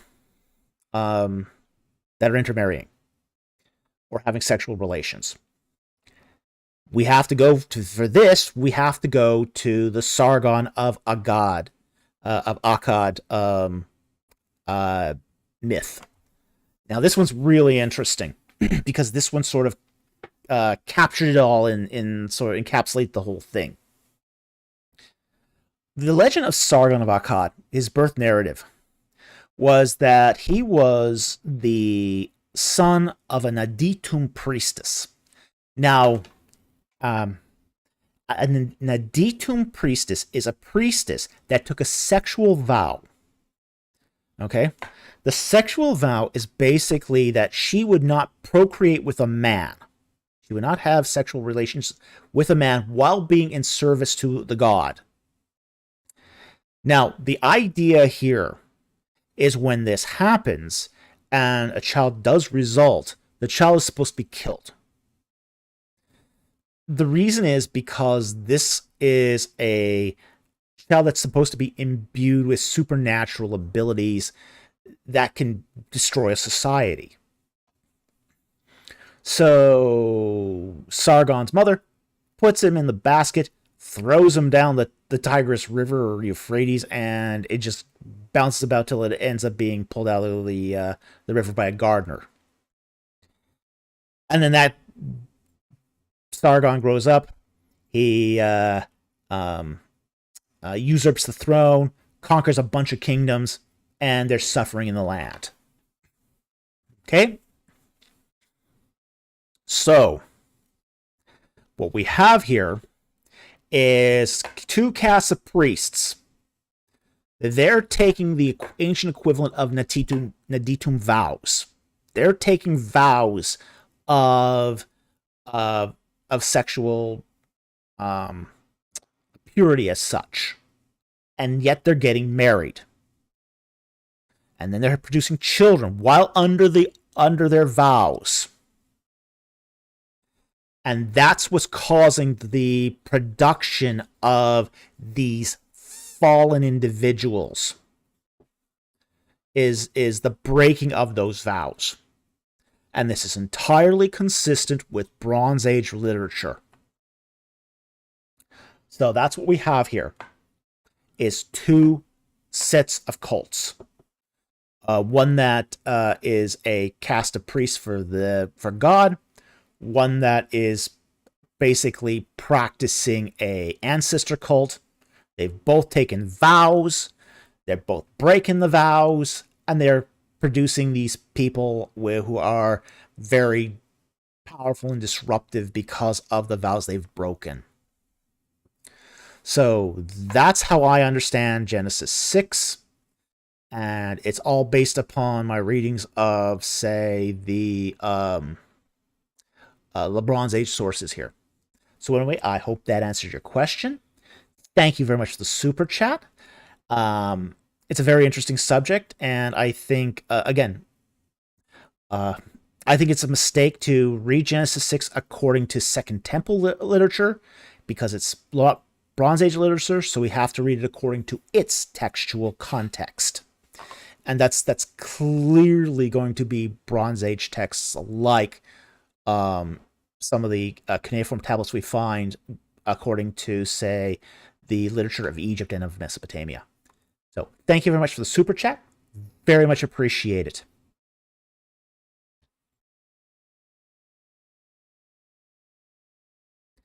Okay, the next super chat here is from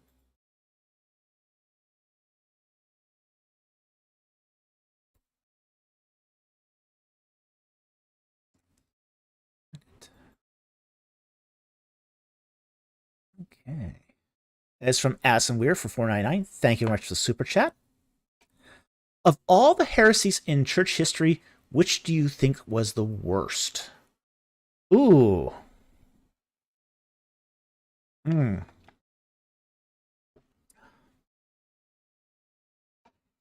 That's a tough question. There's no good heresies. I mean, you're talking here the difference between bad and really bad.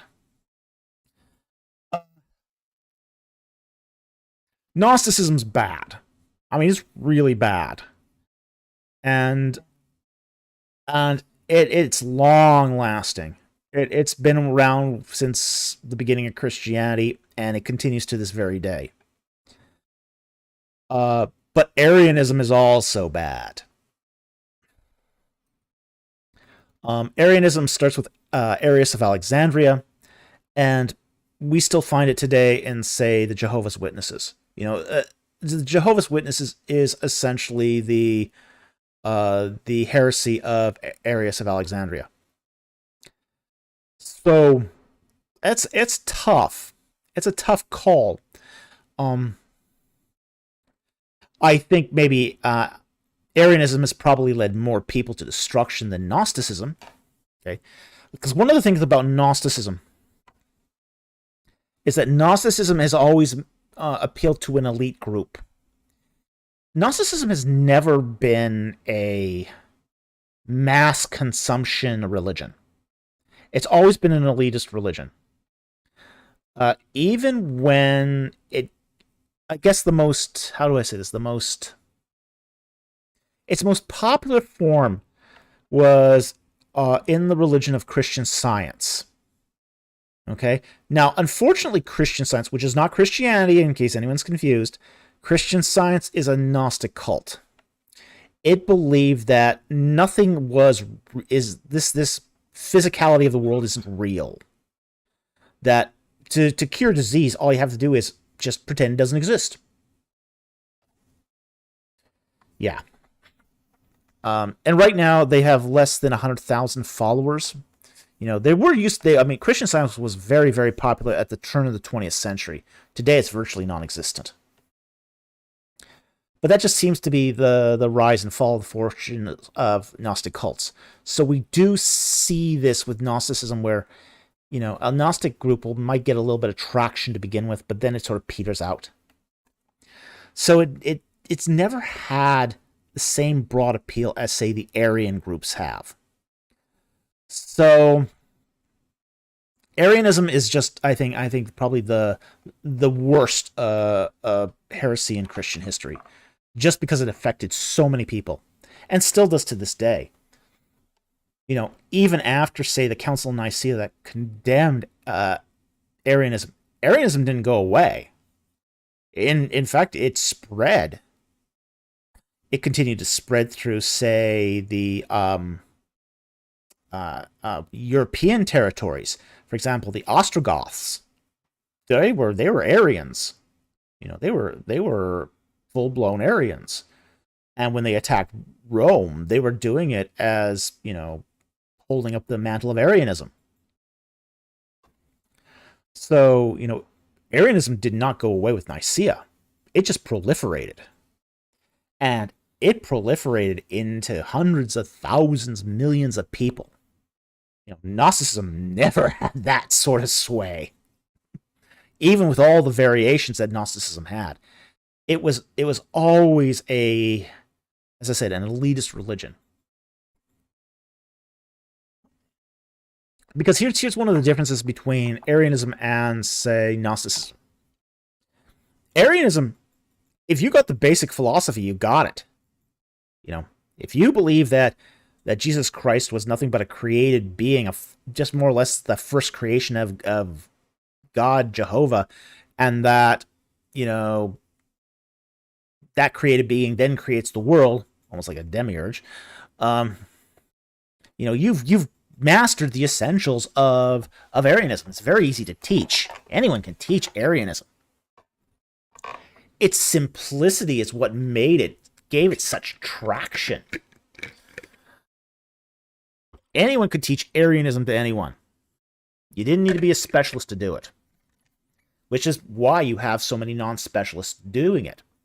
And this isn't just a modern phenomenon. This is an ancient phenomenon, too. You did not need specialists, highly educated priests to teach Arianism. So that's why it spread so rapidly. It spread by word of mouth. Gnosticism, on the other hand, was so tricky and so complicated. And a lot of it was, well, to understand Gnosticism, you had to understand the inner secrets. You needed teachers who were highly knowledgeable in all the intricacies of the secret knowledge. That's going to narrow down the pool of teachers and the pool of students. So you're not going to ever get the same numbers with Gnosticism that you would get with Arianism. Not even close. In fact, it's probably even safe to say that there were dozens of Arians for every one Gnostic. It just isn't even... talk about numbers, not even remotely similar. Now, you could make the case that, say, Gnosticism was more influential on sort of elite thinking than, say, Arianism. But you're then now comparing, well, how does it affect... there is a lot of Gnosticism floating around the culture. Probably more Gnosticism floating around the culture than Arianism. But then you're sort of comparing, well, what's the number of adherents versus what's the effect on society? In that case, you could probably also make a claim then that Gnosticism was worse. But again, you're talking about a rotten apple versus a rotten orange. They're both rotten. So,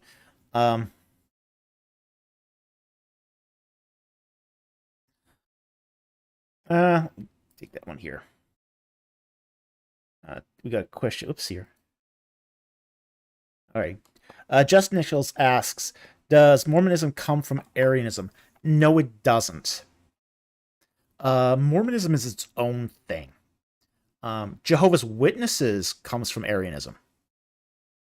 But that's the Bible, Watchtower Bible and Tract Society, also known as Jehovah's Witnesses. They come from Arianism.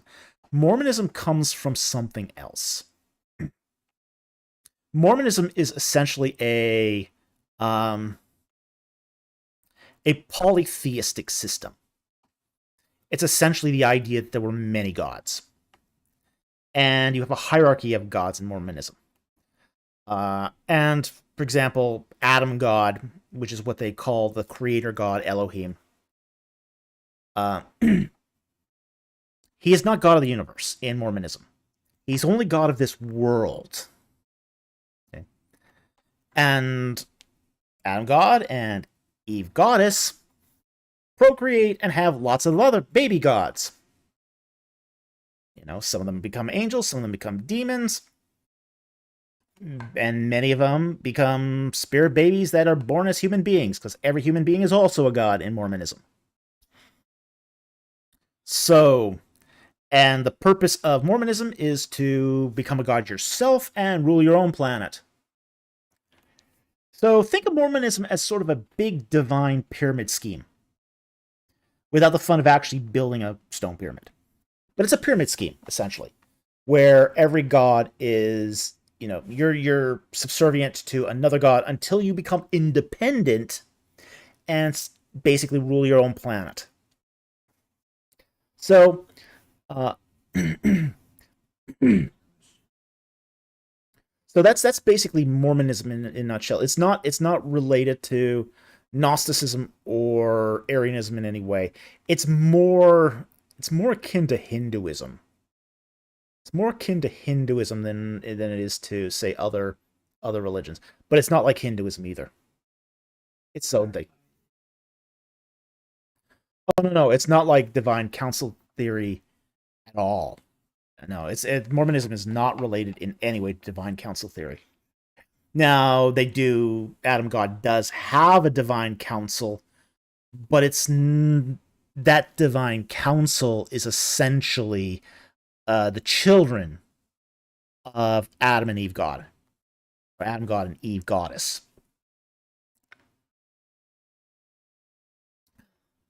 So, yeah, no, it's not divine council theory, but theology. But there is a kind of council, like the angels, who are also divine children and gods in their own right. Okay? Yeah, angels in Mormonism are also gods. So everybody in Mormonism is a divine entity. Is a god, at least in potential, and God on the level of Adam God. All right, so we're not talking about divine council where it's monarchical monotheism. Okay, Mormonism is not a monarchical monotheism. It's a henotheism. Oh, not henotheism. The idea is that every world has its own god. Every world has its own god. But you owe your allegiance in Mormonism to the god of this world. So, yeah, it is. Yeah, it is kind of like that. It is kind of like that. At least if you're a human being, you're a god in potential. If you're a good Mormon who pays your tithes, gets baptized, and is in good standing with the Mormon Church and does good works, you'll get your own planet someday. That's Mormon theology. And it's a works theology. It's absolutely a works theology.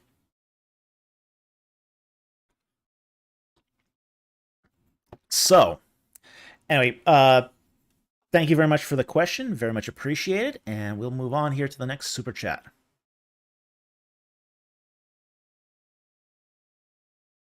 Get back to where I was here.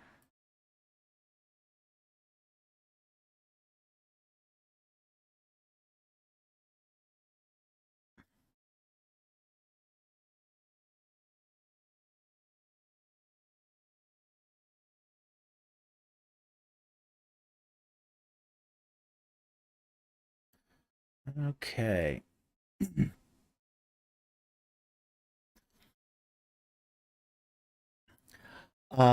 Josh Nichols here. For $4.99. Thank you very much for the super chat. Thoughts on the Sons of God passage, Genesis 6-7, which we just discussed.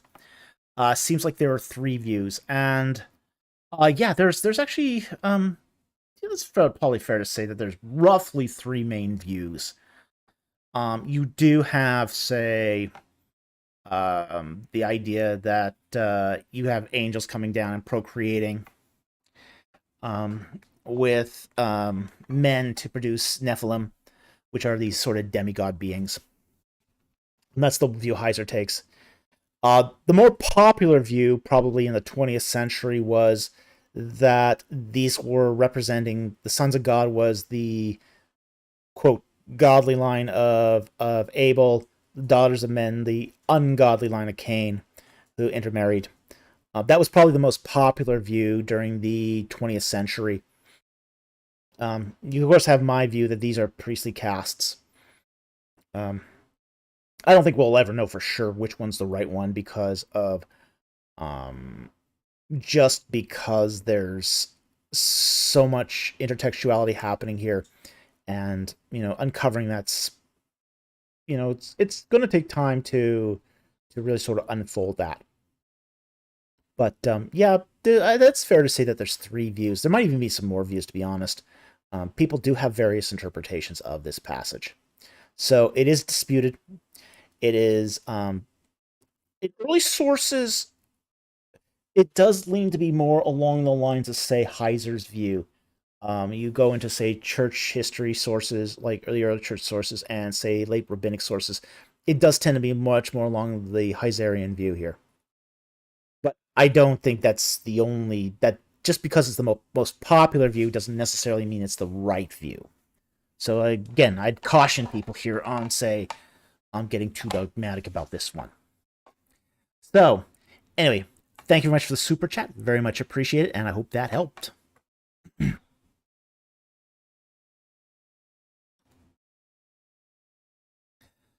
NA Odessa for $11 New Zealand. Thank you very much for the super chat.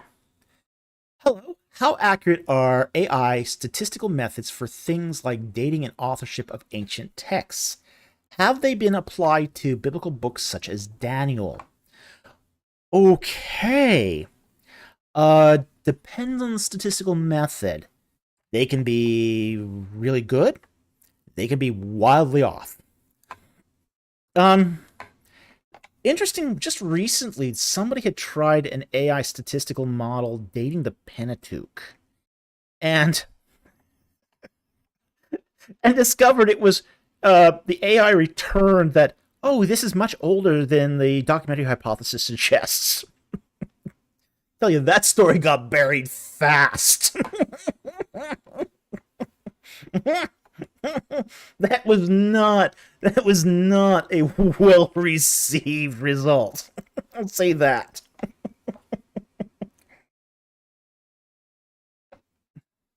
I don't think anyone's applied it yet to the Book of Daniel. We'd have to see how that works. Again, it's going to be a lot of it's going to depend on the statistical methods involved, and also the linguistic methods. So you're going to have to train the AI to really not only just check out the statisticals, but the statistics, but also the linguistics. And that's going to be the difficulty on this one. The statistical portion is there is some variance there. It's the big variance is going to be on the linguistics. Because once you train an AI, you have to sort of keep training it in linguistics. The problem with linguistics is because most of these languages that we're dealing with are still languages we're learning. Because they're languages we're still learning, it's going to have to be tweaked over time. That could change the results over time too. So, yeah, it can be very accurate. It can be very accurate. It can also be wildly inaccurate too. Again, it depends on methodology. So anyway, that's all I can say on this one. But again, the most recent result that came out on the Pentateuch was just, again, that story was buried fast. Okay.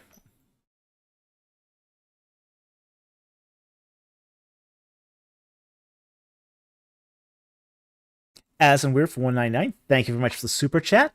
C non super chat. All right. And he asks, let's say you make a historical case for a biblical event. For example, the Exodus, Jesus' resurrection. And a skeptic responds by saying, all you have are claims, and claims aren't evidence. How would you respond? All right.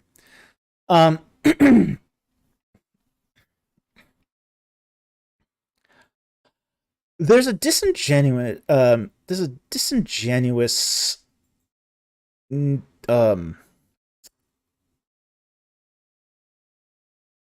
aspect to that response. And on one hand, I do understand what I think he's trying to drive at, which is that it doesn't meet his evidentiary horizon. Okay? Now, what do I mean by that? We all have horizons. Historians talk about this thing called horizon. And a horizon is what you consider to be evidence. Now, there are things that are obviously evidence, written sources, all that. The problem is one's horizon can become so narrow that practically everything is excluded as evidence. This is a problem.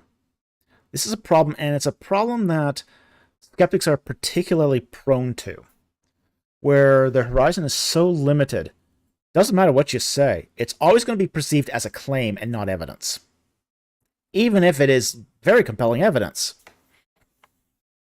Like, for example, you often hear claims that there's no evidence for the Exodus. Well, there's a lot of evidence for it. We have evidence of a large Semitic city living in the Nile Delta. We have evidence of a migration from that said city. We also have evidence that the culture is consistent with what we see in the biblical account. Each of these is, we have evidence of Egyptian loanwords in the book of Exodus. Each of these is pieces of evidence. Any skeptic can say all you have is claims.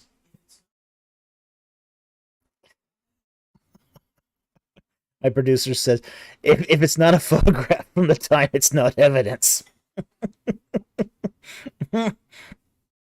Yeah.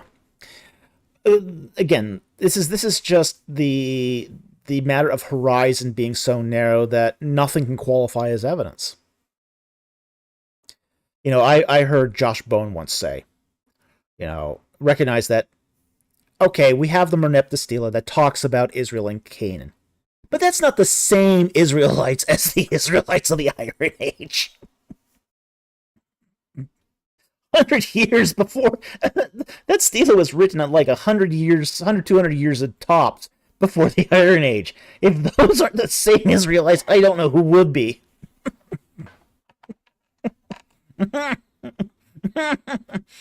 That is just a horizon that's gone to a ridiculous extreme. Really.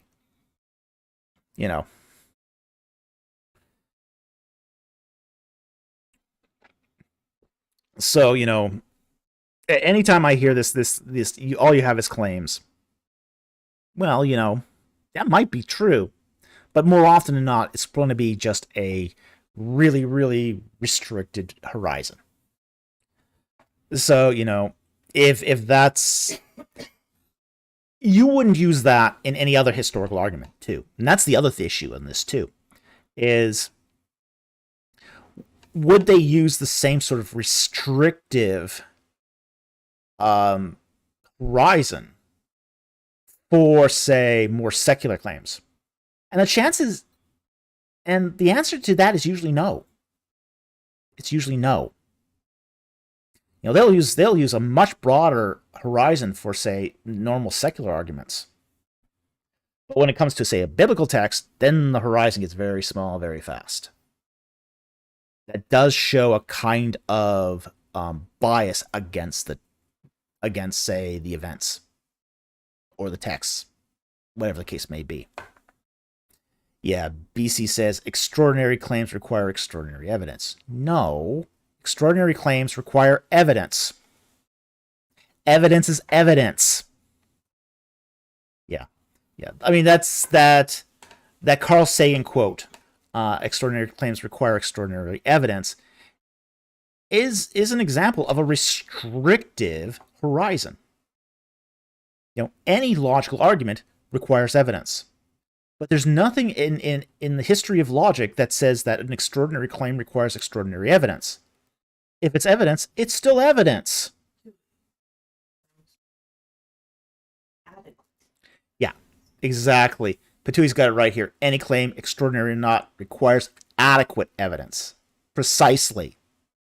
Evidence is evidence, whether it's extraordinary or mundane evidence. In fact, to be very honest, some of the best evidence for any claim is mundane evidence. You know? Mundane evidence is less likely to be contested. It's less likely to be defeated by, say, poor reasoning. Mundane evidence is better evidence for most claims.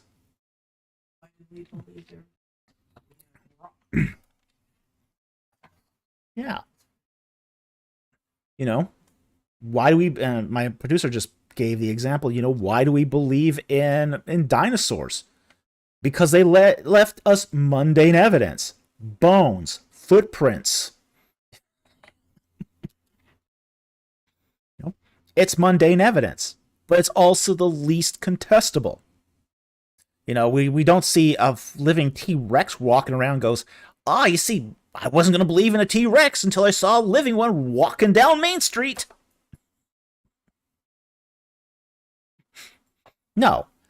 Dinosaurs left us mundane evidence, and it's the least contestable because it's mundane.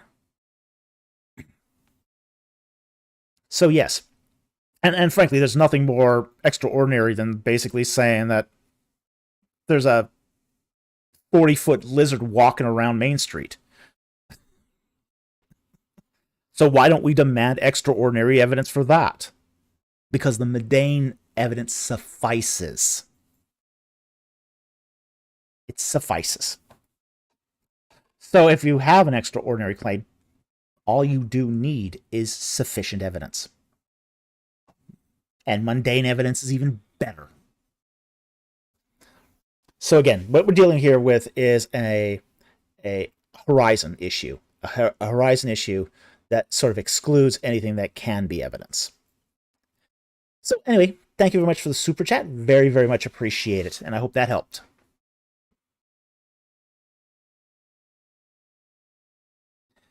Exegetical Apologetics for $5. Thank you very much for the super chat. Sponsoring a non-super chat of your choice. Thank you for what you do, Mr. and Mrs. Falk. Well, you're most welcome. It's a real pleasure to be able to do this. So, let's find a non-super chat.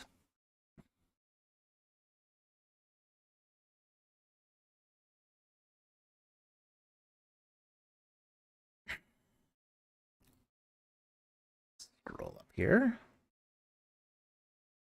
See one from Darkblade? Whereabouts?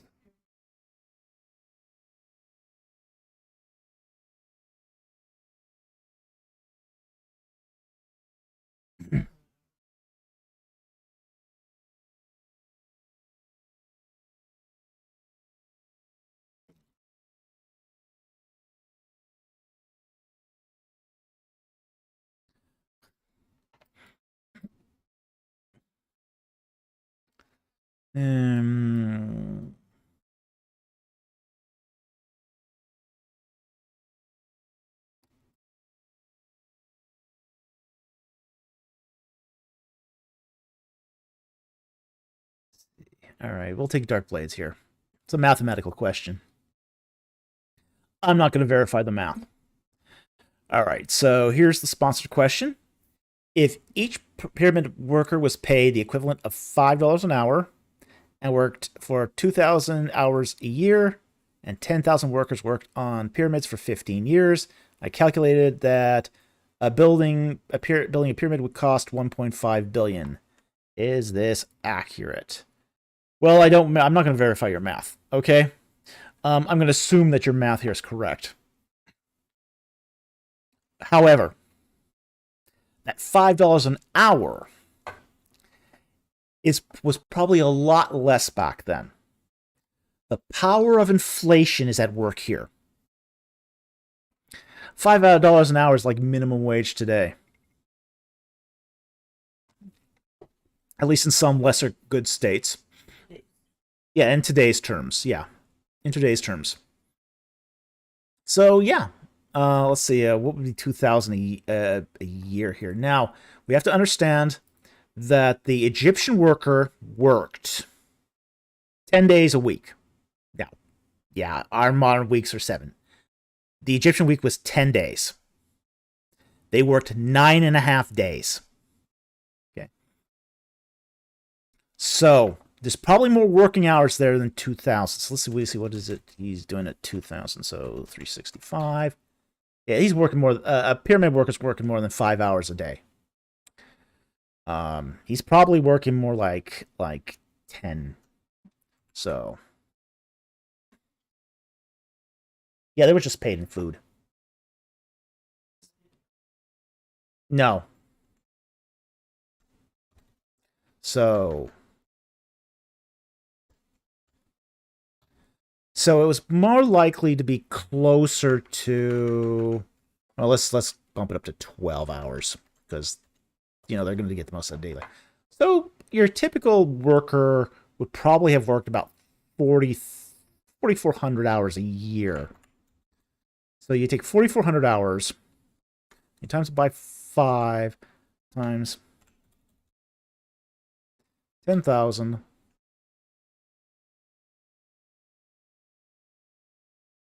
Here.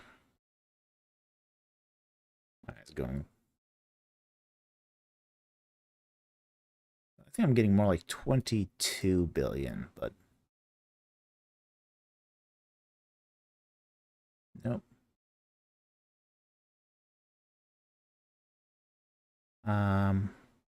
10K. I'm getting 220 million in my calculations, but they can't be right. So $5 an hour, 2,000 years a year. Oh, 15 years, sorry. Multiply by 15. Alrighty, that makes more sense there. Yeah, I'm getting about 3.3 billion in my calculations. Okay. But yeah. Well, yeah, it wouldn't have cost that much. It wouldn't have cost that much. Here's the thing. First of all, they're paid in food. They're paid in food. The food is basically cultivated from lands run by the government. Okay.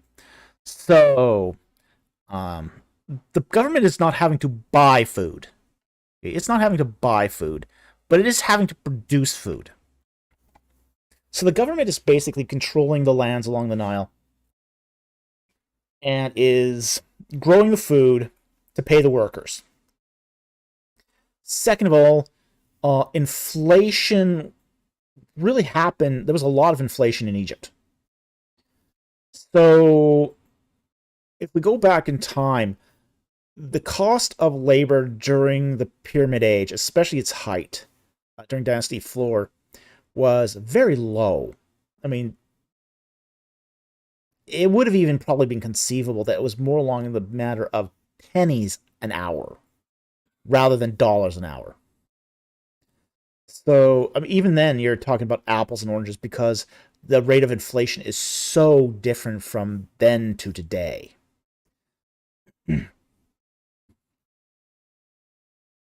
So, it would be accurate if you tried to do it in today's terms, but the economics of this has changed so dramatically over time that it's hard to compare, really.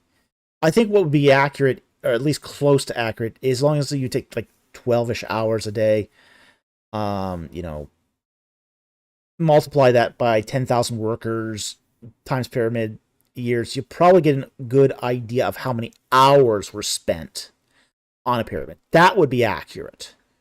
But the actual payment and how much it would cost is probably not going to be accurate just because currencies changed so much.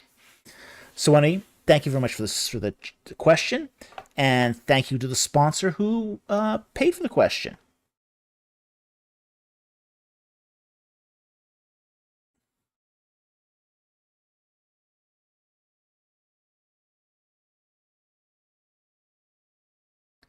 Okay, let's see where we are next.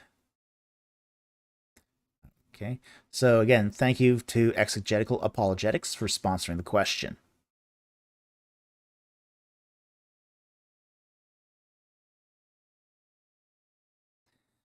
Addison Weir for $199.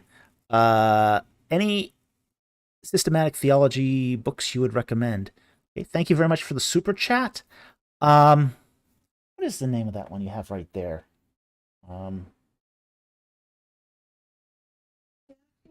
Systematic theology. No, the best one. Yeah, I know, it's on the shelf there. Yeah, Wayne Grudem's, that's it.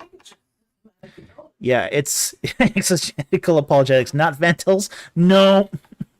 Nope, sorry, I do not recommend Van Til's systematic theology.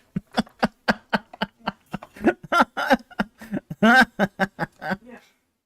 It's just systematic theology by Grudem. Yeah. Yeah, it's just called Systematic Theology by Wayne Grudem. It's very thorough. It's very good. It's sort of become the classic go-to systematic theology textbook. So that's the one I would recommend. Yeah. Oh no, you'll get Darth Dawkins on you now. Yeah, well. Yeah, see my concern.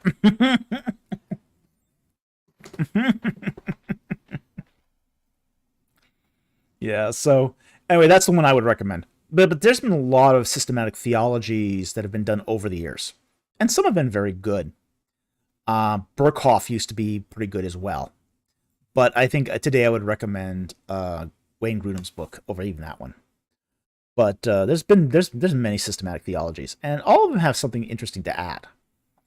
So I wouldn't necessarily restrict yourself to one systematic theology, but if you did have to pick just one, a good, big, thorough, beefy textbook one, yeah, Wayne Grudem's is the one.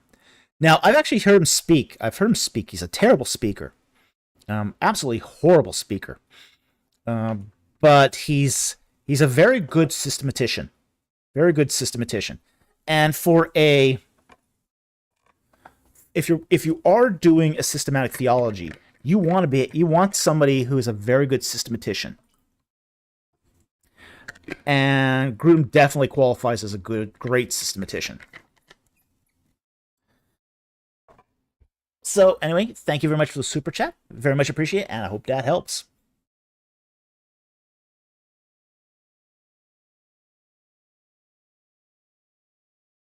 Lego David for 10 Romanian. Thank you very much for the super chat. Thoughts on the apocryphal apocalypse of Peter? Well,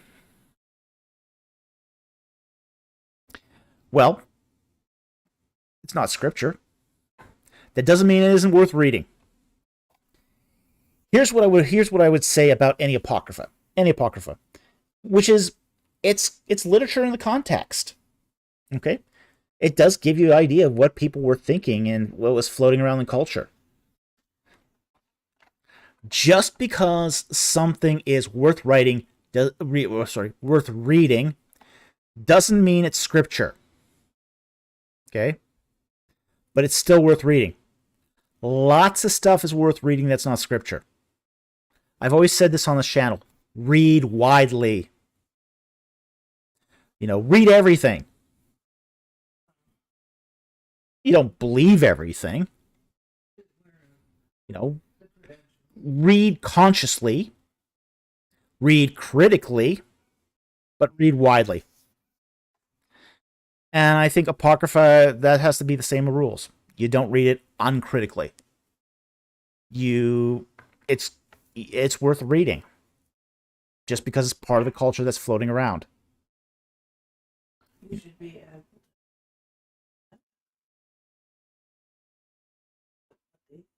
yeah. Yeah. And my producer here points out that you should be able to read it through the perspective of the writers. So she used the term emically, which is a technical term used by anthropologists to say, try to get your thinking to view these works as they were written in their context.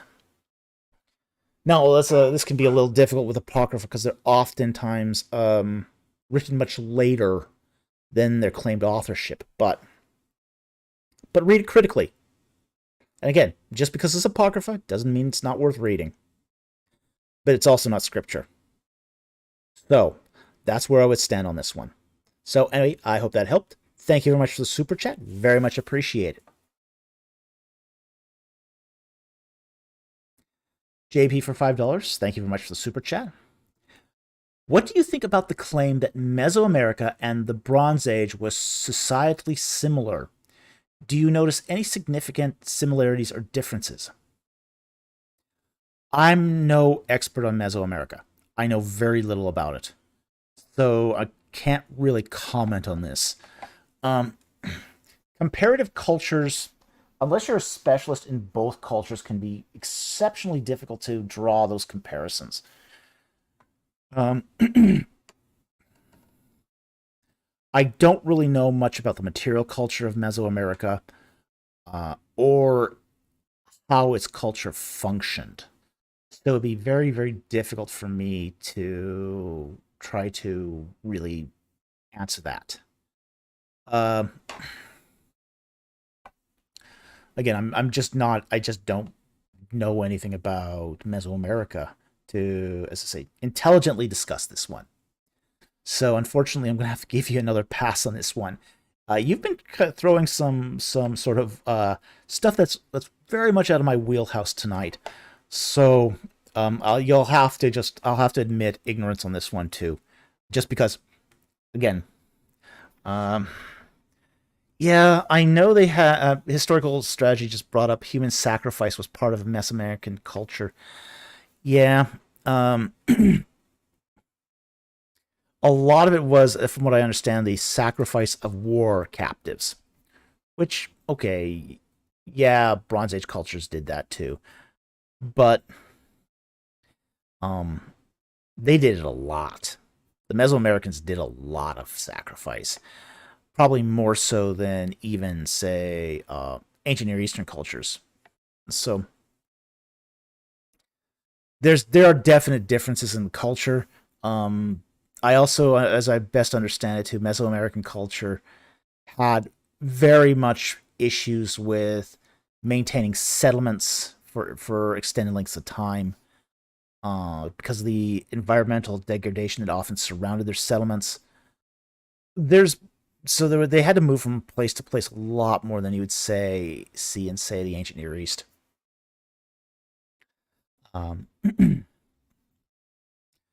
So again, it's a lot of this is very hard to say. I know recently, say, the Maya language was deciphered, the hieroglyphs that they use in Mesoamerica, but I don't know anything about the language to say anything too intelligently about that. So anyway, thank you very much for the super chat. Again, I'm sorry I couldn't give you more on this one.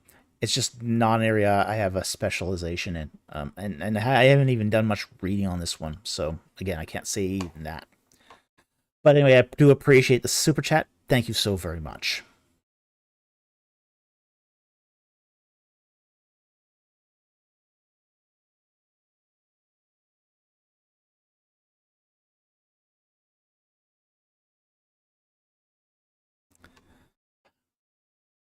Okay.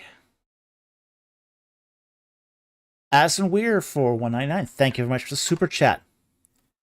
Worst biblical argument you've ever heard? Ugh. Ugh, ugh, ugh. I've heard some pretty bad ones in my time. Gee. What can I say on this one?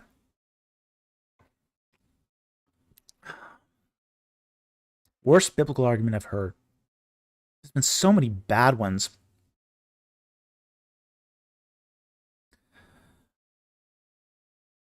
The one biblical, absolutely atrocious biblical argument I've heard is that the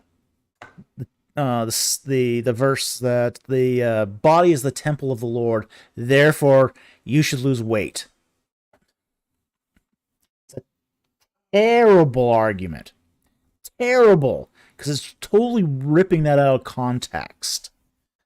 The body is the temple of the Lord is actually more to do with, say, how one lives morally than it has anything to do physically. So it's just a terrible argument because it just takes everything out of context. Another terrible argument I've heard actually comes right out of Moody Bible Institute of all places, which is that you have to read the book of Revelation literally. Wow. Goodness. That one was pretty bad, you know.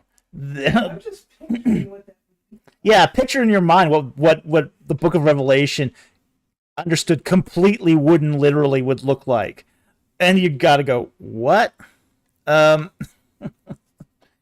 Yeah,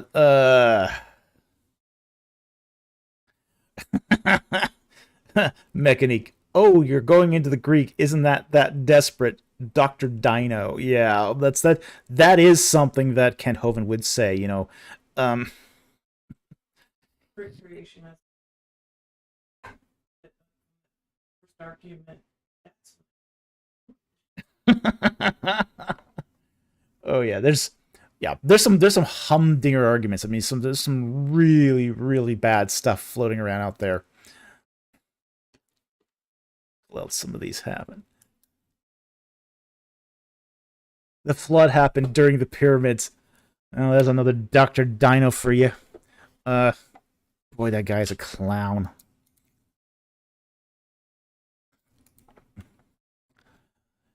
Oh boy.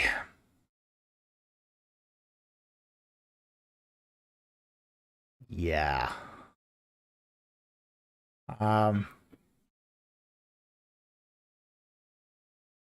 Now this one I've never heard of, but this one would be pretty bad. The worst biblical argument I've heard is Jesus only had a mother, therefore he must have been biologically female.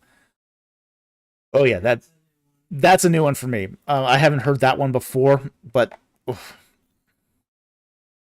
Yeah, that would. Eesh. Yeah, you do get some pretty awful arguments out there. Here's one I've heard. Here's one I've actually heard in sermon. And I'll give you actually two of these that I've heard that are really awful. Terrible. Absolutely terrible arguments. But you still hear them. Still hear them floating around. Dynamos in the Greek means to have power, like dynamite. Therefore, dynamos means the explosive power of God.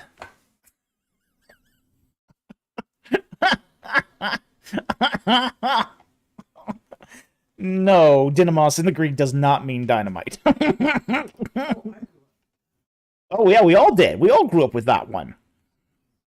It's terrible, and it's a false etymology. It's an anachronistic etymology. You know, it just means to do or be able. That's what it means in the Greek. It has nothing to do with explosive energy.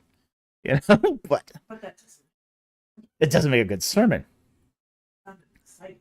The other terrible one I hear a lot, and it still cycles to this day, is the whole eros phileo agape sermon.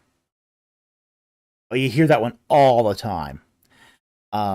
The idea that you have three kinds of love in the New Testament. You have eros, erotic love, phileo, brotherly love, and agape, divine love. And pastors always trot this out when they are trying to show their congregation that they know Greek, and the only thing it proves is that their pastors don't know Greek. Yeah, that sermon has been debunked so many times it isn't even funny. The fact is, agapo and phileo mean the exact same thing. It's just, you know, and if you want a source for this, you can look it up in D.A. Carson's Exegetical Fallacies. which is an excellent book and goes through a lot of this material. So, again, yeah, it's yeah, that's a terrible sermon. It hasn't been, you haven't found that in a commentary in over 150 years. It's that bad. Yeah. Yeah, that means they're recycling 150-year-old sermons. That's exactly what it means. It's just, terrible. Terrible. Um, so, it's just, there's a lot of bad arguments out there. And, just, well, I mean, we heard one today, earlier in the live stream where, well, because the Bible mentions slavery, it mentions it condones it. Well, I mean, that's a bad biblical argument. It's a terrible argument. The Bible mentions all sorts of things it doesn't condone. It has sexual assault, betrayal, lying. It mentions all these things. It doesn't condone any of it. So, you have both Christians and non-Christians using bad biblical arguments, but for different reasons. So,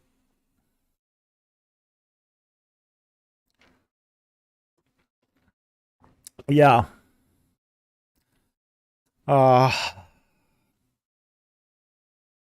So anyway, I'm gonna get off my soapbox on this one at this point, but yeah, there's a lot of them. There's a lot of bad biblical arguments floating around, and again, for different reasons and for different causes.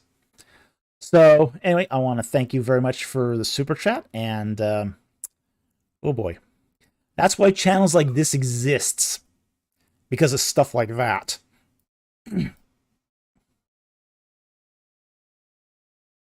All right, so let's get back to the next super chat here.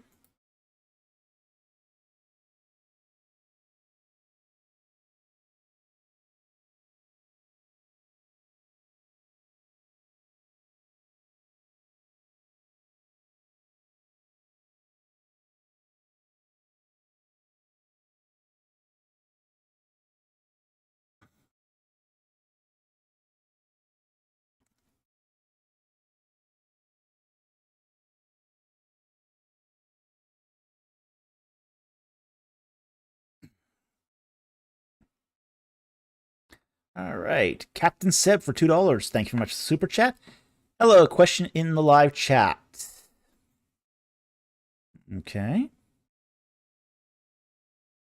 Did he post a question, or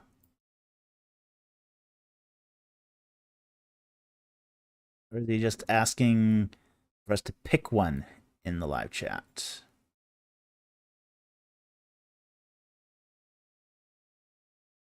It does not seem he has one, at least not nearby. Which one did you mean? If you're still watching, I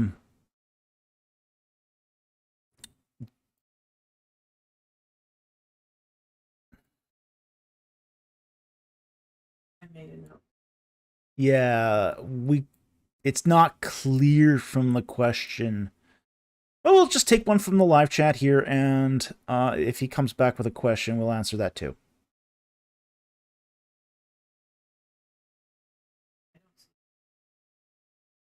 Yeah, I don't either.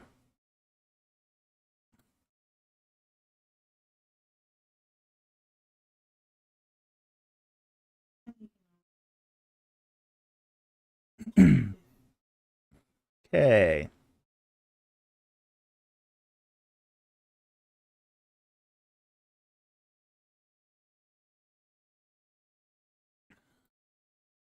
So let's see here what we got.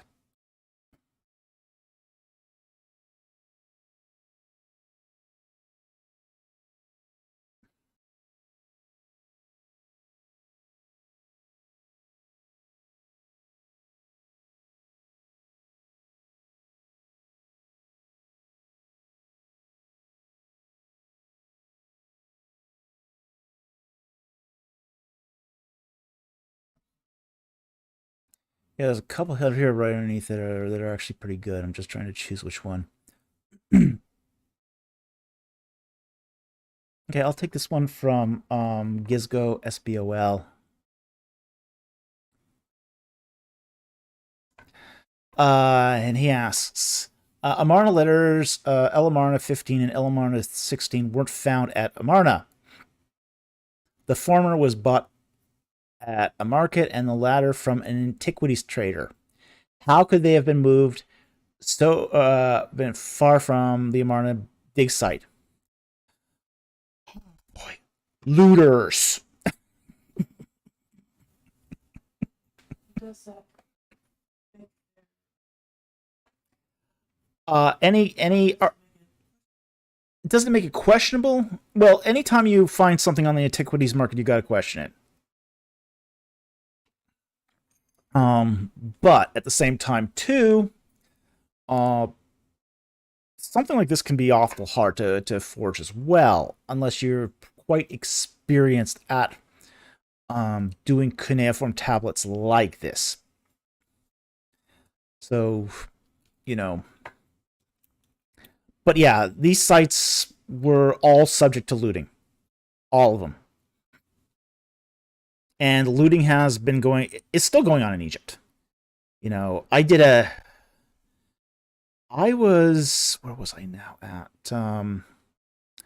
I went out to a little site that was basically across the street from Howard Carr's home, the one he stayed at when he lived in Egypt. And you just actually go just a little, right across the street. There's a little side road that goes up to the Valley of the Monkeys. And you just go across the street and you can take a photograph and you see all the holes in the ground from the looting. And I took a couple photographs of them and you could just see where all the looters have been. I mean, the ground there looked like a, like it'd been cratered like a moonscape. I mean, 6-foot holes everywhere, all across the landscape. And all of this had been looting activity. People digging down into the soil looking for tombs to rob.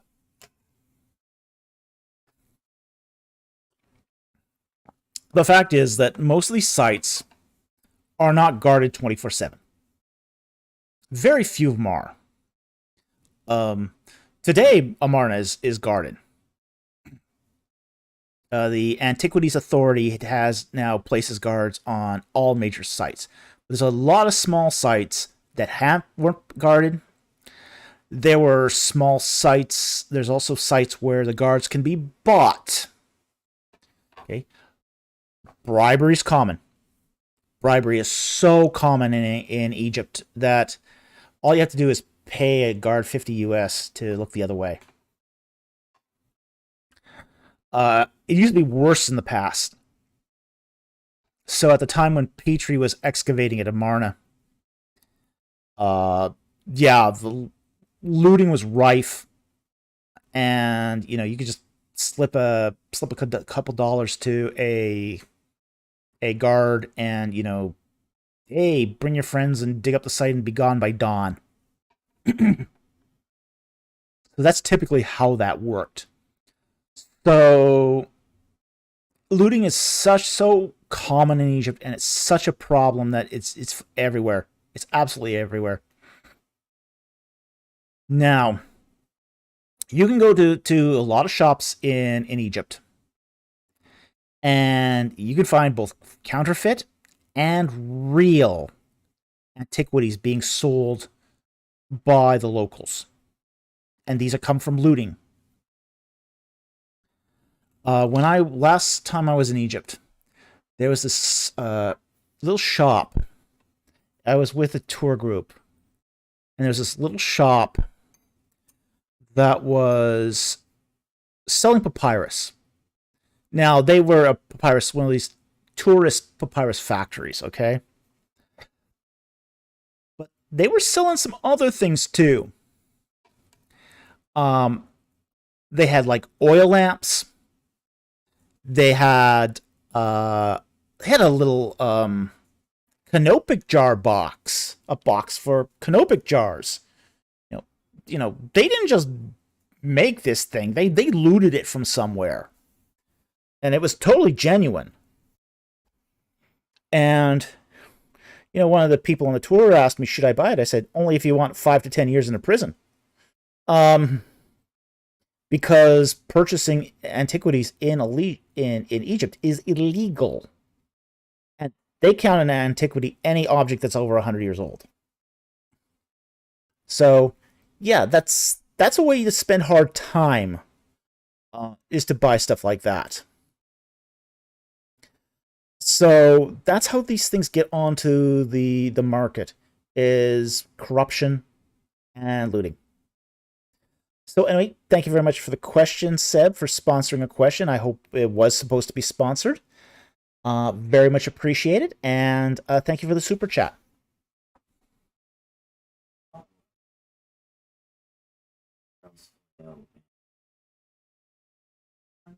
Okay.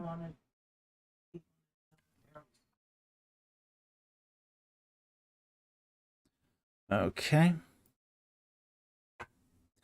Where does he say that? Oops, get the wrong one. Okay. What about Eros? It can be, yes. But okay, the question is, what about Eros? Is it distinct from agape and phileo? It is distinct, but the thing with the semantic range of Eros is it's not just, say, erotic love, it can also be passionate love. Okay? So it can be being following one's passions. But then again, too, that can also overlap with the meaning of phileo, and that's the problem here. Is all these a lot of these words for love overlap.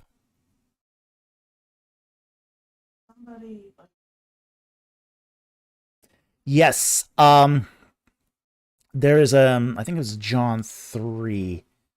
Let me just check this here for a moment. It's in one of the Johannine epistles, where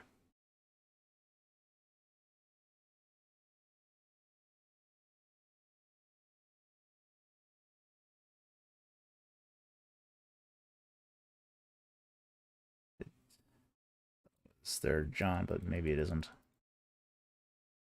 Yeah, it's in one of the Johannine epistles, but let me see if I can find it.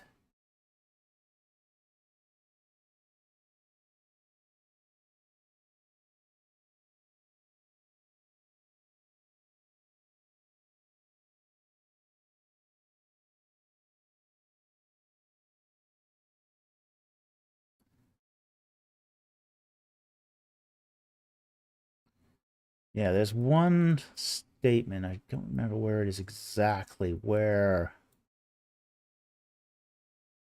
two apostates follow after their lust, and I think it's either phileo or agapao, which is used as in that context. So it's not always clear the boundaries of these words. So, in the case of Eros, it can mean erotic love. It can also mean, say, passionate love. Same can be said with phileo as well, though. Phileo and agapo are actually synonymous terms. The only difference between agapao and phileo is that agapao, it doesn't have, say, the secondary meaning that you sometimes encounter with phileo. Phileo was in the first century confused with phoneo, which meant to kiss. So just to make sure people weren't using that secondary associated term with phileo, people would often substitute agapao. Okay, but agapao and phileo mean the exact same thing in most contexts. which is just love, essentially. So anyway, I hope that answers your question, Chao Yi. It's a good question.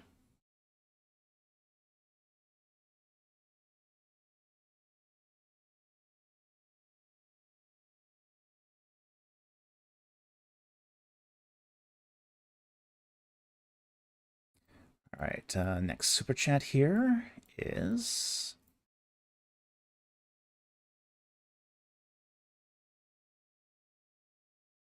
Okay, okay, is from Addison Weir, it looks like. Make sure that... Oh, yeah. From Addison Weir for $4.99. Thank you very much for the super chat. Would someone my height, 6 feet, be considered a giant in ancient Israel? Probably not. Oh boy.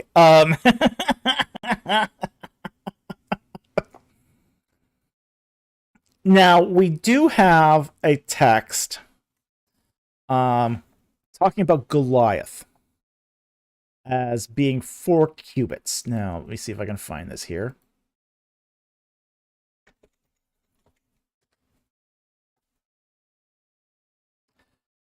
Is it in the Septuagint, I think?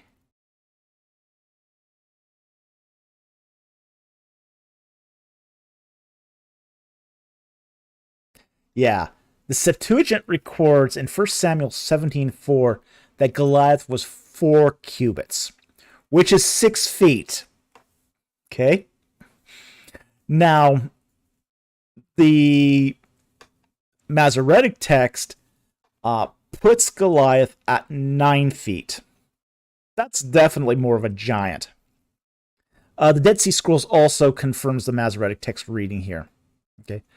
So, I would doubt the average height of people in ancient times was really more about 5 feet.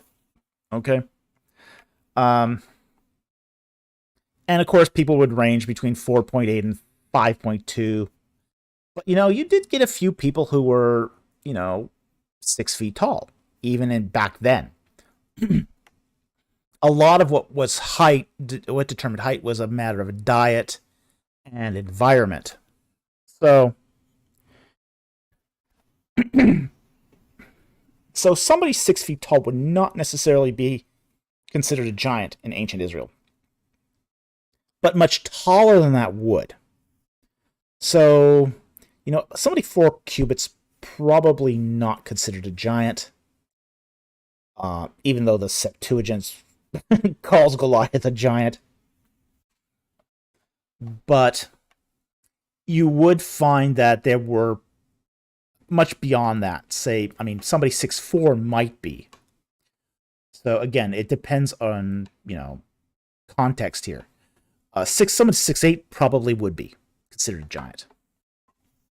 Because again, you're pushing that 7-foot limit here. So, again, in the case of Goliath here, it was 6 cubits in a span, or 4 cubits in a span in the Septuagint. So you're talking 6-7 feet, roughly. So anyway, no, probably not at 6 feet. You probably would not be considered a giant at 6 feet. Sorry. Now I know that you want to hear otherwise, so you'll always be considered a giant to me. Thank you very much for the super chat. Very much appreciate it.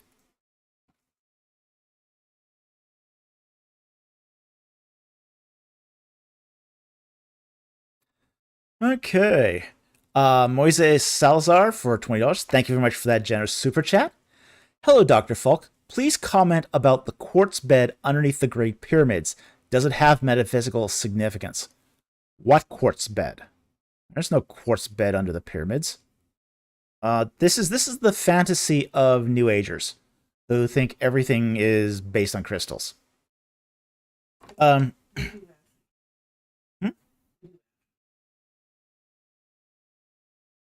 There's a lot. I mean, that area is well quarried. Here's the thing about the pyramids. We know the geology of the area. The geology of area is almost entirely limestone. It's almost entirely limestone. It's actually a sandwiching of hard and soft limestones. You can actually go to the Great Pyramid, and it's sort of set inside of a quarry, and you can see the back of the quarry on the other side of the pyramid. So you can actually see from where it was actually cut.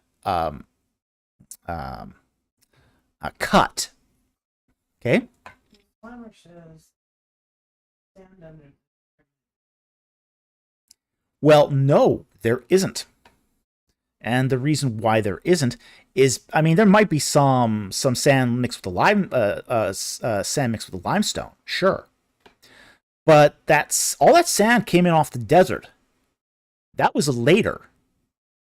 That whole bed was cleared away when the pyramid was made.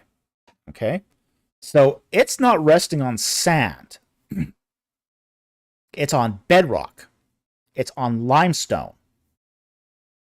And you can actually walk around the pyramid, and you're walking on limestone. You're not walking on sand.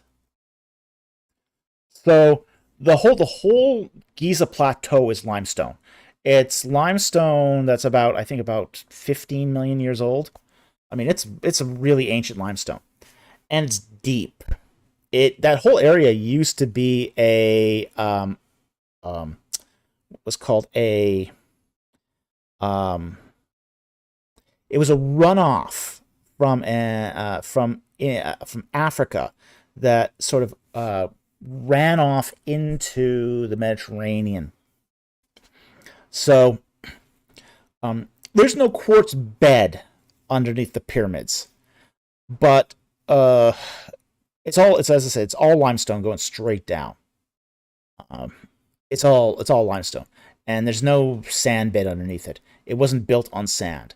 All that sand came in off that you see around the pyramids. That came off the desert, or at least was swept away from the plateau before it was constructed on. One of the things we know about, there were a couple pyramids that were built on sand beds. Further south at Saqqara, they didn't last very long. One of the things about sand is it tends to shift. So building a pyramid on sand does tend to lead to architectural failure.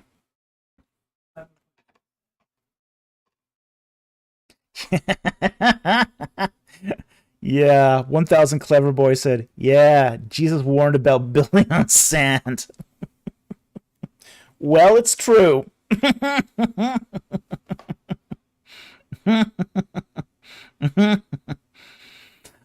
So yes, yeah, there's no metaphysical significance because there's no quartz bed underneath here.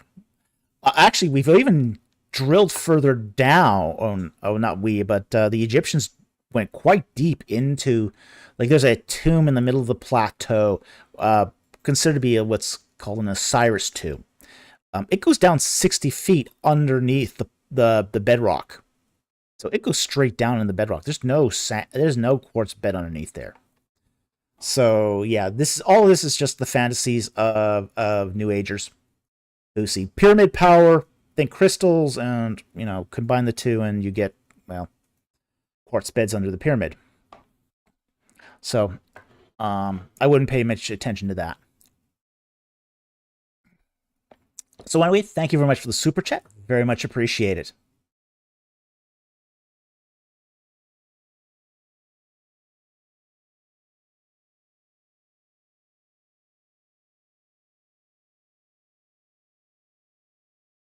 Okay, and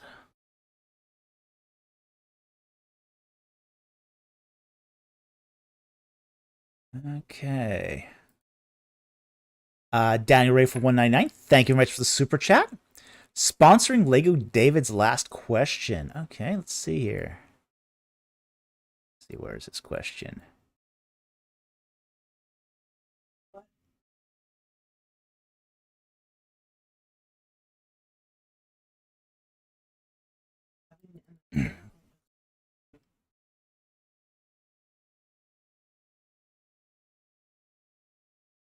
Hmm. Okay. This is the one he's talking about here. What even is evidence according to the skeptics? Ah. Having an identical Exodus story told from the Egyptians' perspective. You know what? We've seen this happen before. Okay, where a historical account will correlate and identify some event in the Bible, and the first things the skeptics are going to say is, "Well, you know, it's not the same story." So it's not evidence for the original story. And again, this is tactics like what Josh Bowen does and other skeptics. It's like, oh, it's not the same Israelites. Oh, it's not the same siege of Jerusalem. It's not the same fall of Tyre. It does get a little odd, really. So it boils down to almost like a kind of ad hoc reasoning where no evidence is you know considered to be sufficient. There's no evidence that will even consult. So um even if you found a sign out of Aris that says the Israelites were here, it would not cut it for them. It would not cut it for him. That's really, I mean, it's the will to not believe. It's the will to doubt. You're not going to have any evidence that's so strong that it would convince them. So, I don't know what else I can say on this. It's just, you know, uh, they're, they'll use, they're using more than one evidentiary standard. You know, they have one standard for secular events and another standard for, say, biblical events. And, you know, it's a double standard. It's a double standard. The same evidence that would suffice in affirming, say, a secular event no longer suffices for a biblical event. Even if that biblical event is just a naturalistic biblical event. I mean, you could have a biblical event that's 100% natural, no God being involved at all, and they would still say it's not evidence. Even if the evidence is like totally clear. You know, it's just it gets tiresome. It gets tiresome. It's like, you know, but what could you say? Even if you, as I said, even if you had a sign that said the Israelites were here, still wouldn't buy it. Still wouldn't buy it. Because you do have a sign from the Egyptians that says the Israelites were there in Canaan, and they still don't buy it. What more do you need? You've got a sign, essentially a sign from the Egyptians dated to 1217 BC saying the Israelites were in Canaan. And you still have skeptics going, well, that's not evidence for the Israelites. It's not the same Israelites. Good grief.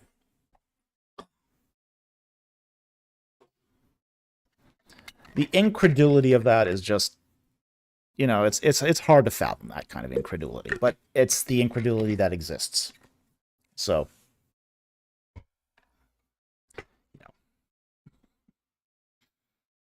you're just dealing here with somebody with such strong core beliefs that they don't want to believe in that the Bible has any truth at all, so they won't find it. They're looking for reasons to doubt, and they will find it.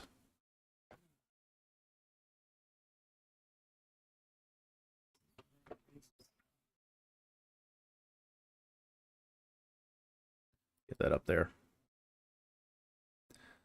Yes. Exegetical Apologetics says, my understanding is that the evidence is whatever raises the probability of a proposition. Yes, it does. That is a classical definition of evidence. You know, it's not necessarily even proof, but it does raise the probability. So to say that there's no evidence for the Exodus is to ignore anything that raises probability. Well, you can have some very, very mundane evidence that raises probability. You know, as I said, you know, we have a city in the Nile Delta that dates to the 13th century that was full of Semitic people. That raises the probability, even if it's just a raise of probability by 1%. That still raises the probability. And that probability means that there is evidence. Yeah. It may not be overwhelming. But I mean, evidence, admittedly, evidence does change with degree. You know, you can have a case that has weak evidence. You can have a case with moderate evidence. You can have a case with strong evidence. But to say there's no evidence, you better have a pretty good threshold for that. I mean, to say there's no evidence means there's zero evidence. Nothing at all to support the claim in the slightest. So if you get people who are just going off saying, there's no evidence, but you have something that raises the probability, those are two mutually incompatible statements. They're contradictions. and you have the singles. No. Yeah, yeah. If So- that was all there was, Yeah. that destroys that. So to say then, for example, well, you know, there's no evidence of the Israelites living in Canaan in the 13th century, in the very late 13th century. Yes, there's evidence for that, and written evidence. But for them, it's just like, oh, they just gotta. It's like, oh, those pesky other Israelites.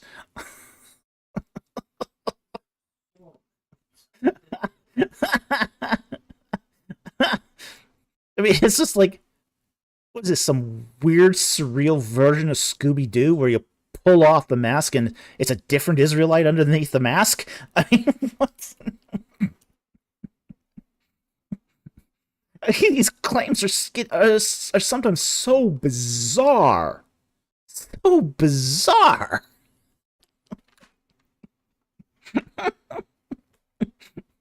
Those pesky kids. Would have gotten away with it too if it wasn't for those pesky kids.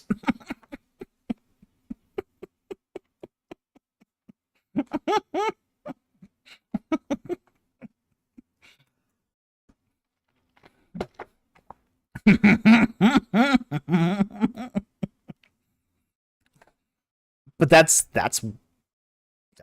what we've did. This is what this is degenerated into. You know, yeah, under the guise of scholarship. You know? Thesis is I ignore.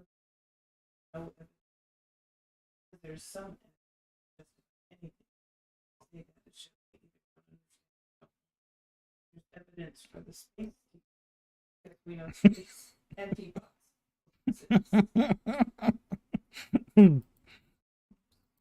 Yeah, oops. Yo, Dr. Fulk should do voice acting. It's very hard to break into voice acting, by the way. Very hard. It's very, very difficult to break into it.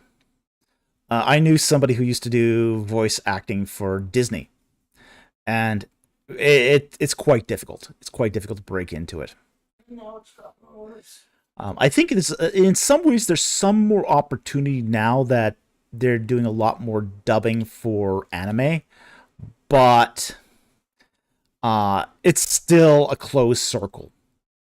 You are it's very difficult to get in. Very, very difficult. And there's a lot of people who want to do it now. So there's also now a lot of competition also. So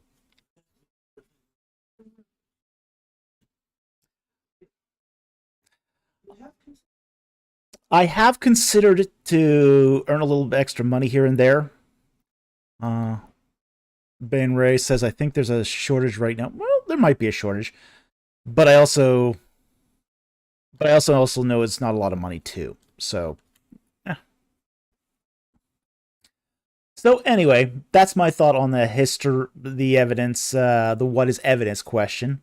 I want to thank you for that question, and let's get back to where we were here.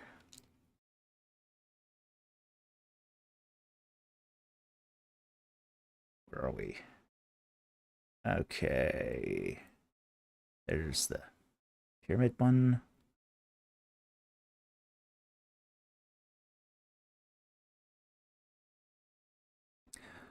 Thank you to Daniel Ray for sponsoring that last question.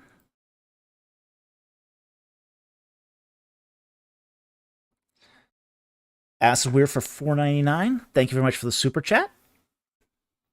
Best books on dealing with difficult Bible passage, i.e., the ones bring up in trying to discredit the faith. Yes, there was one I came across some fairly recently. There's a guy who specializes in this. Let's see if I can find it. Paul Copan, he does those sorts of books. Where he will take Bible difficulties and engage them. Copan, he did a book that was called Is God a Moral Monster? But he's done other books too that are basically discuss Bible difficulties. Another one he does is God a vindictive bully? Did God really command genocide? I think he's done some other ones as well. But he'll take topics like a variety of topics and sort of do difficult passages. Now, I haven't read a lot of his books, to be honest, because I've already have my own solutions to a lot of these problems. But that's who I would probably say is probably filling that niche right now. In a past generation, Gleason Archer tried to do this. He had an little book called the Encyclopedia of Bible Difficulties. It wasn't very good. It had a lot of flaws, that book. But it was also an attempt to fill that niche. Copan is at least trying to do that in a serious way. Now, I don't agree with Copan on everything. I know he's a presuppositionalist.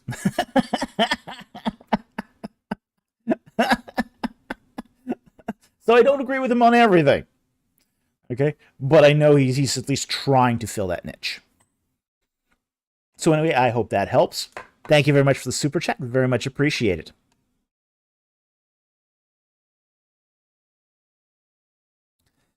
Andrew Mansour for $5.50 Canadian. Thank you very much for the super chat. Hi, Doctor. Congrats on 3 years. Well, thank you very much. It's been a wild ride. Recently discovered an icon of Joseph from Genesis with pharaoh attire. Didn't know he's considered a saint? Any details? I'm not sure about the sainthood of Joseph. I know that a lot of religions, while you almost have to be a New Testament figure or a church saint to be considered canonized for sainthood. The patriarchs are not always considered to be saints. It depends on the religion. So, but some they definitely are. So, as far as that goes, Joseph would not have been dressed in pharaonic attire. Okay, so he would not have been wearing a nemes crown. He probably would not have been wearing the kilt. As Vizier, he would have had something very interesting as far as there's a specific outfit that the Vizier wears, and this is actually even referred to in scripture, which is actually really interesting. Let's see if I can find it here.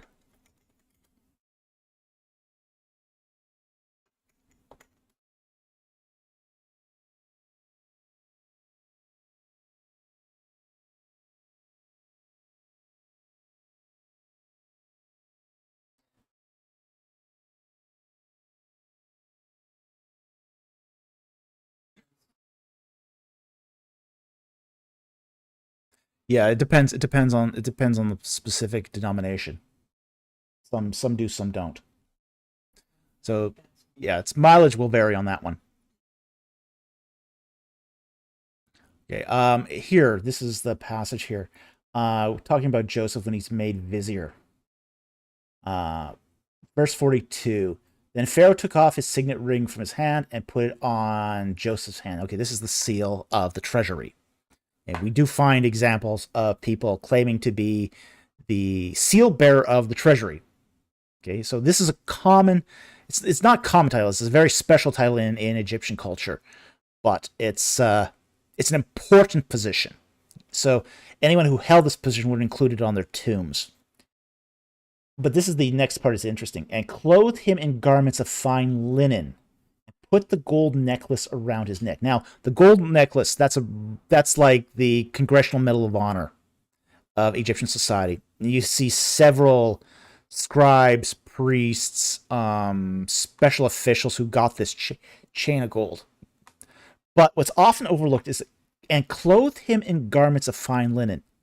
Now, most of the time, the Pharaoh does not provide garments. This is not something that's normally provided by the king. But what's interesting about this in the case of a vizier, okay, is viziers have special robes. Okay, you can see this. It is in the tomb of Rekhmere. He was vizier under Tutmosis III. It's Theban tomb 100, where you can actually see him clothed in the garments of the vizier. And it's very different than any other style of dress in ancient Egypt. It's actually, think of it like this. It's like almost like a dress, a full body robe that comes up to under the armpits and is tied across the chest and then goes right down to the feet. Only viziers wore this. Now, interestingly enough, I have never seen an icon where Joseph has been dressed in proper vizier attire. Okay?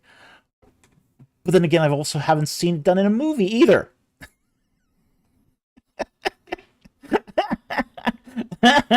I have never seen Joseph dressed correctly once in a single movie, in a single icon, and so yeah, there's it is a very unique form of dress, very unique.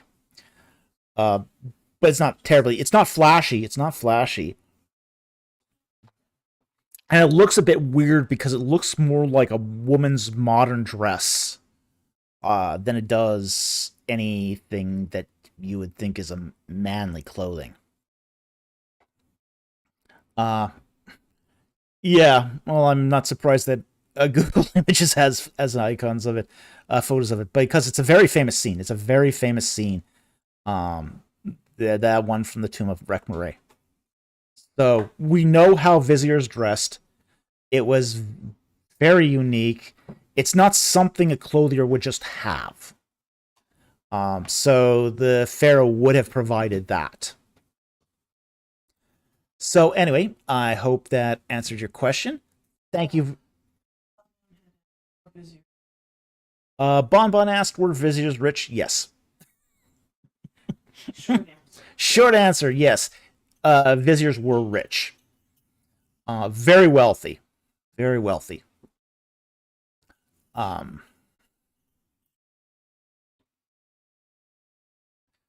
Here's the question here.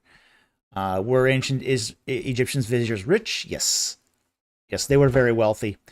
They would have lands, servants, many servants, probably multiple estates. Yeah, Egyptian viziers were very wealthy. And oftentimes were even able to pass some of their titles down to their children as well. So they were some of the richest people in all of Egypt. And some of that was gained, honestly, some of that was gained dishonestly. Let's be blunt about this. A lot of people would pay viziers for favors. So, but even an honest vizier could expect to earn quite the living.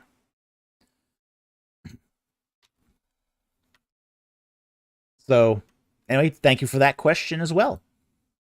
Okay, let's go to the next super chat here. It's getting to 11:30, so we might have to pick up the pace a bit.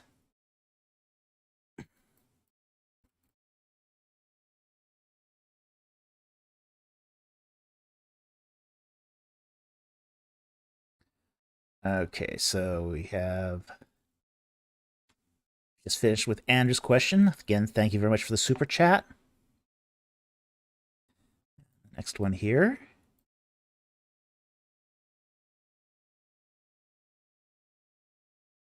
I think we're getting close to the end. Oh. Okay, the next one here is from Josh Nichols for $4.99. Thank you very much for the super chat. 4 theological seminaries you would recommend, and 4 you would shy away from. Oh, that's a tough question. Wow.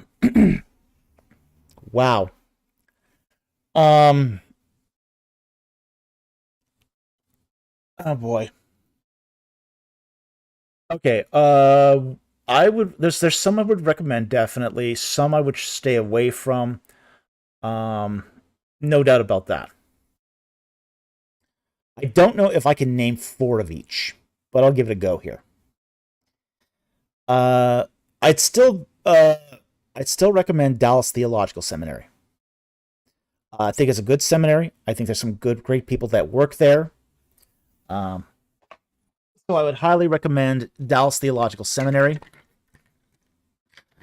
I would also recommend Talbot. Talbot, as far as I know, is still very good. So there's 2 I would recommend off the top of my head.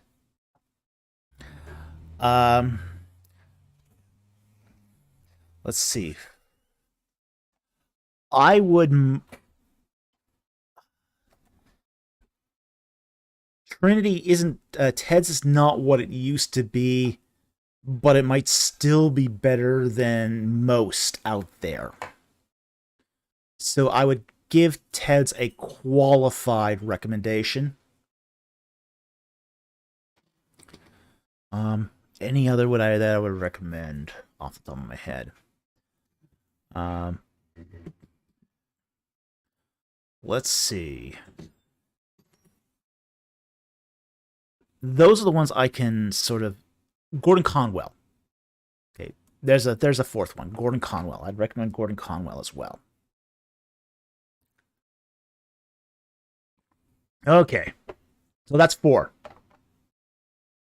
Now 4 I would shy away from.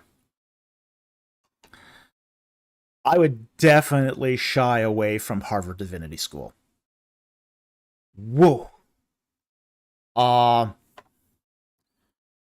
Harvard Divinity School is just has has no oversight. It's fad driven.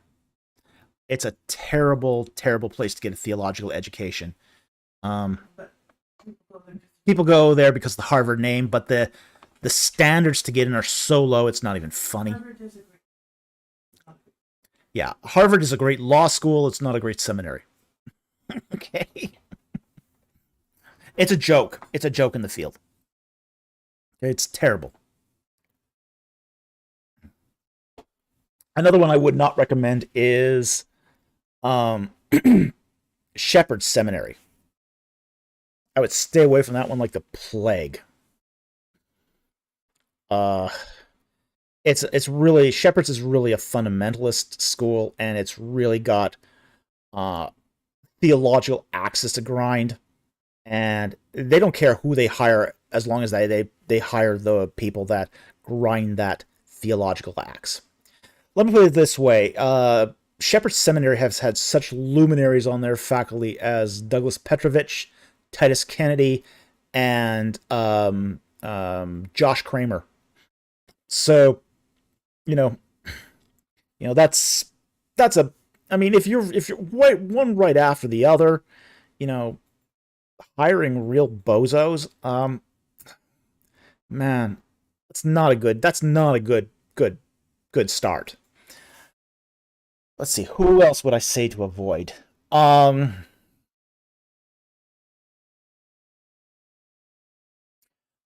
would probably avoid Bethel as well.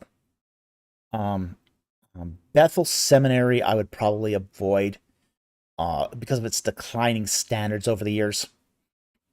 You get the materials from Bethel, and it actually doesn't sound that bad. It actually sounds pretty good. But Bethel has had just such declining standards that I don't think it's. And I'll include one more very, very another seminary I would avoid, which is the Vancouver School of Theology. Super woke. I would avoid them too. So,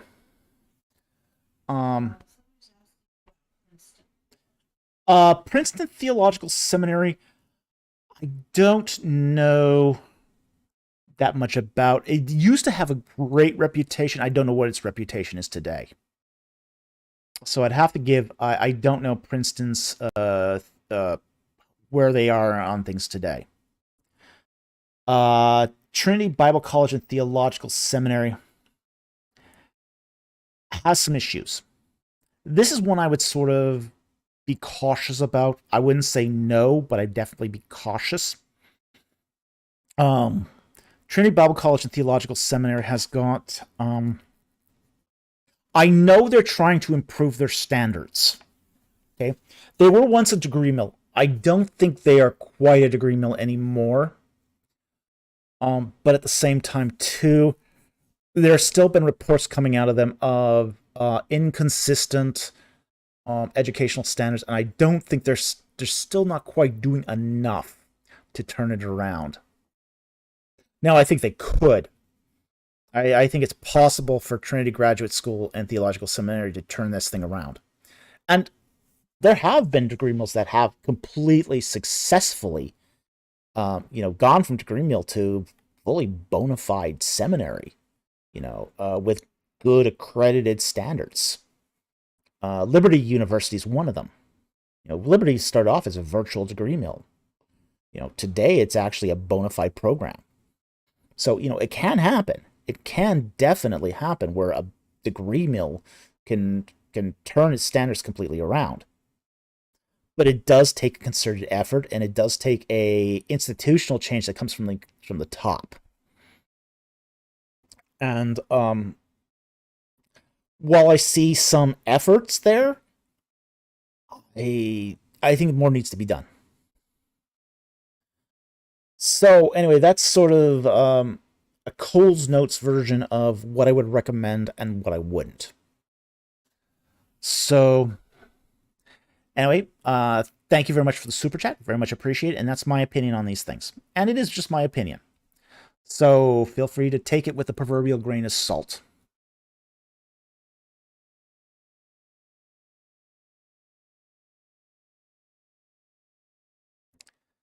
Uh, Tony G for 999. Thank you for the super chat. What kind of grain did Old Testament Joseph collect and store for the eventual 7 years of famine? How could he have protected it from spoilage or vermin? Was this standard practice in Egypt? Yes, actually it was. The storage of grain was standard practice in Egypt. And it was stored in large jars, large, almost amphora-sized jars. Okay? And these were sealed with wax. So vermin was not getting in. So in the right conditions, you take that, those amphora full of grain, and you stick them under the storage silos, which were made of mud brick, which had moderate temperatures, not too hot, not too cold. Grain could stay good in those conditions for years. There wasn't any water, so those amphora kept the grain, bone dry. It was in a desert anyway, so all the water in the amphora would have leached out anyway. So yeah, there was absolutely no problems with storing grain for decades, potentially. So now the kind of grain. There were two kinds of grains that they stored, which is emmer wheat and barley. So that was basically the bulk of the grains that Joseph collected. So emmer and barley were the two. Now, emmer was what your typical Egyptian ate. The barley was used for making beer, which was used for water purification. So those would have been the two main grains that they would have. And during a time of famine, they would have eaten the barley as well. So that's and yes, this was standard practice in Egypt. In fact, it was commonly done for storing up temple sacrifices by the kings, because they didn't have a currency, they didn't have money in ancient Egypt. It was completely a barter economy. So when a king instituted their mortuary cult for the afterlife, they would store up food, tons and tons and tons of food. This is how they assured that the offerings for the temple would last. Because once the king died, there was no more money coming in for those temple offerings. So the king had to store all those temple offerings in his lifetime. So this required acres and acres and acres of storage facilities just to store grains and salted meats. They also did salted meats this way too. Yes, absolutely. The priest did get to eat the offerings. So the way this happened was each temple would have its own bakery and slaughterhouse. So they would take they would bake the loaves, present them in front of the gods, and then those loaves would be collected at the end of the day and then distributed to the priests. Okay. Oh yeah, the families were allowed to eat it. Once they were in the possession of the priest could do anything they wanted with the loaves. Okay. So they would sell some to other people, like commoners. They would take some for their families. It was up to the priests at that point how they distributed it. But the general intent was that, they would, because they'd get another ration, anything in excess of their personal needs would then be sold off to the community. So this is how, say, these mortuary cults lasted for 100 to 200 years. Like, for example, the cult of Ramses II lasted about 200 years. And the reason why it stopped was because it ran out of food. But, that's a long time to preserve that food. That's a long, long time. 200 years is a long time for food to last in any sort of situation. But again, there's no moisture. No moisture. No bugs to get in. That food's staying good. That food is going to stay good. I mean, it's not going to be useful for planting, but it'll still be edible. It'll still be edible. Yes, it tastes like cardboard, maybe, but it'd still be edible. It would still provide nutrition. The carbohydrates in the wheat are not going to break down. Will it be as nutritious as fresh wheat? Probably not. But, if you're surviving, you might trade it for, say, fresher grains. I mean, we don't exactly know how the practice of the trade happened, but we do know that. And there was a very good book called Divine Households that talked about this whole practice of the distribution of money, of wealth in Egypt through the temple system. Let's see if I can find it here.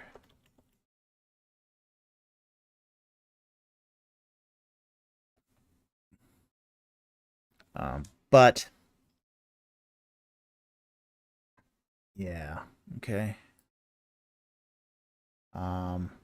B.J.J. Herring was the author of it, and he talks about about the administrative and economic aspects of New Kingdom royal memorial temples. And basically how the whole practice of food distribution was done. So yes, storage of food, really common. Storage for food for centuries, also done. And it was protected from spoilage. So anyway, thank you very much for the super chat. I hope that helped. Very, very much appreciate that super chat.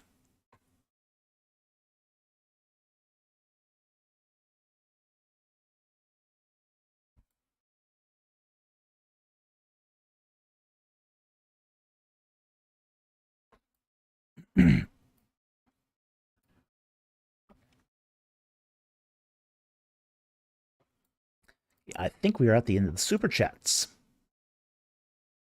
Very close to the end.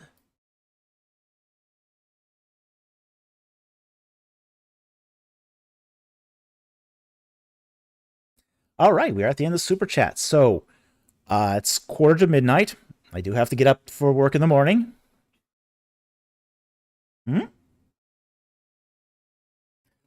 One or two more. We'll take one or two more non-super chats, and then we're going to call it a night, because I do want to get to bed on a decent time.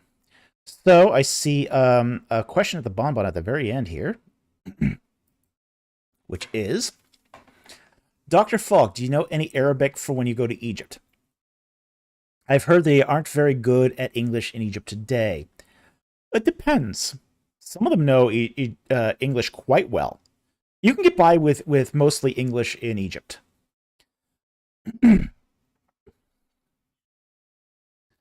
I did learn how to do Arabic numbers, because the one thing that the Arabics don't do is use English numbers, not very often.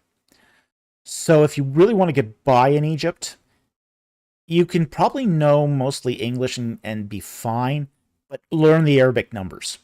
Arabic numbers are super easy too, because they're almost exactly like, our numbers are based on Arabic numbers, so they look very, very similar. If you want to negotiate, if you want to barter or haggle, you haggle for everything in Egypt. The only thing you don't haggle for in Egypt is your tab at a restaurant. Okay, so restaurants are off limits for haggling, but almost everything else in Egypt is haggled. So that's I think the thing is that, and some people will know English fluently in Egypt. A large number of the population, unless you get out into the real rural areas, if you get way out in the outback, yeah, they might not know English. But most places where, say, tourists will go, they will know English. Like, for example, you go to Luxor, they'll know English. You even go up to Aswan, they'll know English. You go into a small town that never sees a tourist, like Contir, they won't speak English. They won't speak English. Now, I do know a tiny smidgen of Arabic. I don't know much. I can sometimes follow along a conversation. I can't communicate it. So when I can sit down and listen to a conversation in Arabic and I can understand some of it, but I don't understand it all, not even close. My knowledge on Arabic is very weak, but again, for getting by in Egypt, you mostly don't need it. It does help though to learn the. It does help to learn the writing system and the numbers. I did learn how to read Arabic, even if I don't understand the language itself. So I learned a bit of how to read the lettering, and that was very helpful when I actually had to take the train to Aswan, because the signs weren't in English. There were no English signs for the train station, so I actually had to read Aswan in Arabic to figure out which platform I needed to get on the train. So it does help. It does help. I will admit it does help to learn at least some Arabic when going over there. But you'll be surprised how many of them know English very well. In fact, most of them. I mean, even kids. There's even a whole lot of young people that know English very well. And even know the culture as well, which could be disconcerting sometimes. Oh, yeah. There was one time when I was in the souk. A souk is like the bazaar. It's a place where goods are bought and sold. And there was this teenager, about 13, comes up to me and he goes, "Hey, mister, want to buy a scarf?" And I really wasn't interested in the scarf. And so I lowballed the price because he wasn't going to let me get away without one. So I gave him a ridiculously low price. And he said to me, "Why do you have to be so Scottish?" Well, why to say that? I mean, the Scots' reputation has preceded them. Well, I replied, if it ain't Scottish, it's crap.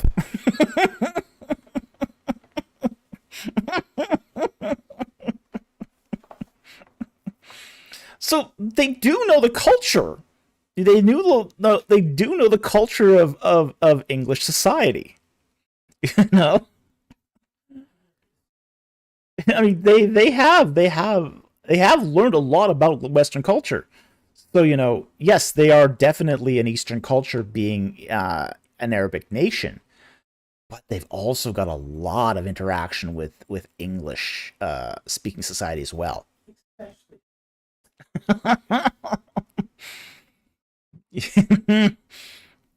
So anyway, um, yeah, you can easily get by in Egypt just by knowing English. But it also is very helpful if you do learn a little Arabic and especially the numbers. That'll save you a lot of problems. So anyway, thank you very much for the question. Very much appreciate it. And I'm going to take one more question and I'm going to call it a night. So.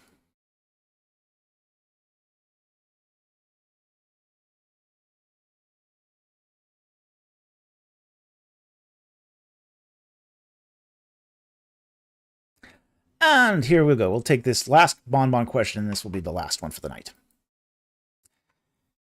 Did ancient Egyptians eat vermin? No. Yuck. Gross. Disease. Yeah, I mean, they didn't eat vermin. Um, they actually the Egyptians had pretty tough standards as to what was clean and unclean. Um, it was pretty interesting when you talk about dietary standards in ancient Egypt. Um, Egypt was more or less a beef-eating culture. It was more or less a beef-eating culture. Um, just because of the way agriculture developed in Egypt. So, but they would also eat stuff like fish. They ate especially geese and ducks. Geese, ducks, and quails were on the menu. So that was definitely within what they would eat.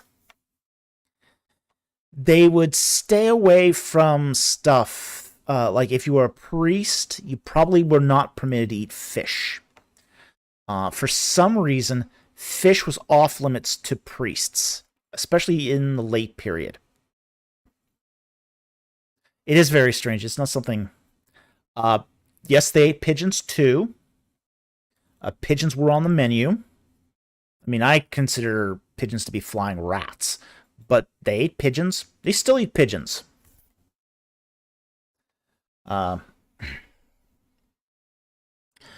They, unless you were part of, say, the cult of Seth, you did not eat pork. Pork was taboo. Pork was off limits. Pork was unclean. But we do have a few instances where, say, followers of the cult of Seth would eat pork, like once a year for special occasions. But generally, pork farming as well as pork eating was forbidden.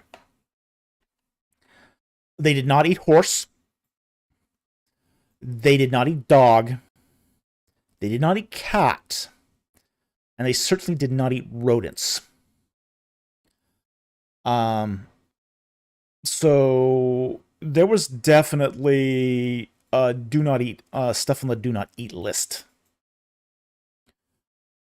We also found that they also did not eat reptiles. Okay, so snakes wouldn't be eaten, frogs wouldn't be eaten, crocodiles were not eaten. Also not eaten was hippo. They did not eat hippo. So those animals were either mummified or just discarded when killed. So that's sort of, yeah, hyenas would also not be eaten. Jackals would not be eaten. I can't think of any much more in the way of wildlife in Egypt than that. But you did get, say, the Nile Delta, at least until the end of the first intermediate period, you did get gazelle coming in there. And that they would be eaten. They would eat the gazelle. Kentucky Fried Pigeon.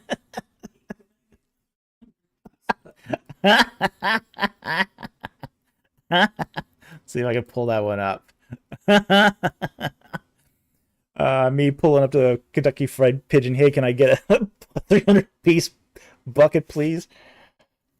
Now, I tried pigeon when I was in Egypt. I'm a very adventurous eater. I'll try anything once.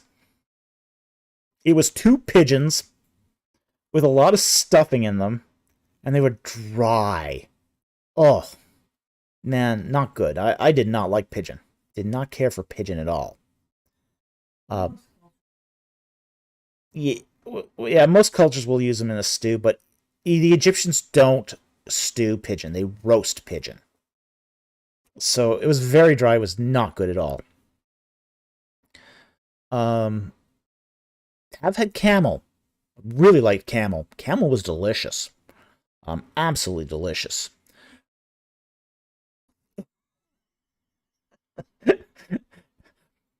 Kiara said, "It makes me sad every time I hear you talk about eating camel."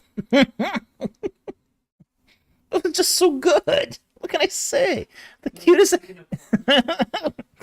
You know, it's only the cutest animals that are the most tasty.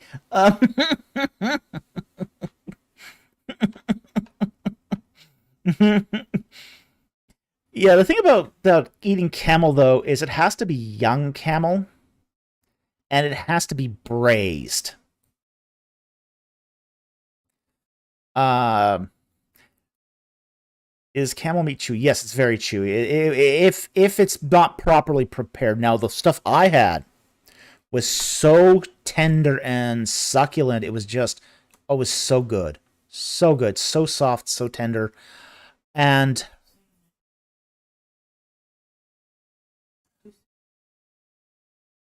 yeah, please don't talk about eating rabbits here. Um, we don't care for that on this channel, okay? Um, yeah, you see, it's just encouraged it.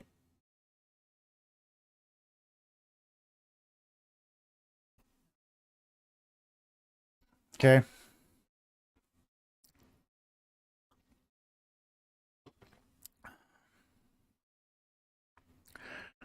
So anyway, yeah, the Egyptians definitely had stuff that was on and off limits of what they ate.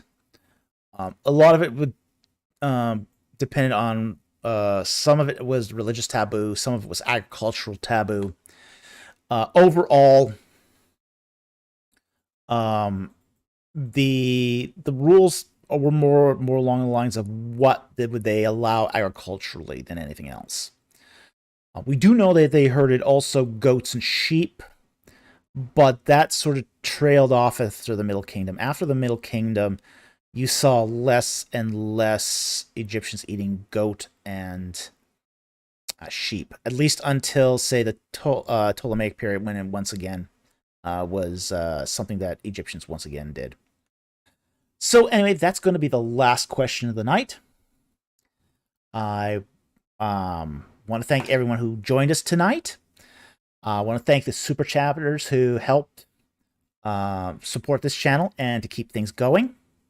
Also want to thank our Patreon subscribers that, generously support this channel with not nearly enough thanks or rewards. So we do appreciate their help, especially when it comes to improving our equipment. We just recently were able to upgrade the PC I'm actually filming on right now, thanks to their generous support. So very much appreciated. It definitely needed it. So I want to thank them. I also want to thank our regular subscribers who watch our videos, who hit the likes, and who share our videos on other social media. This brings new subscribers to the channel, and we really, really appreciate that. So with that said, we want to wish everyone a great night. Thank you very much for watching, and I will see you next time on Ancient Egypt and the Bible.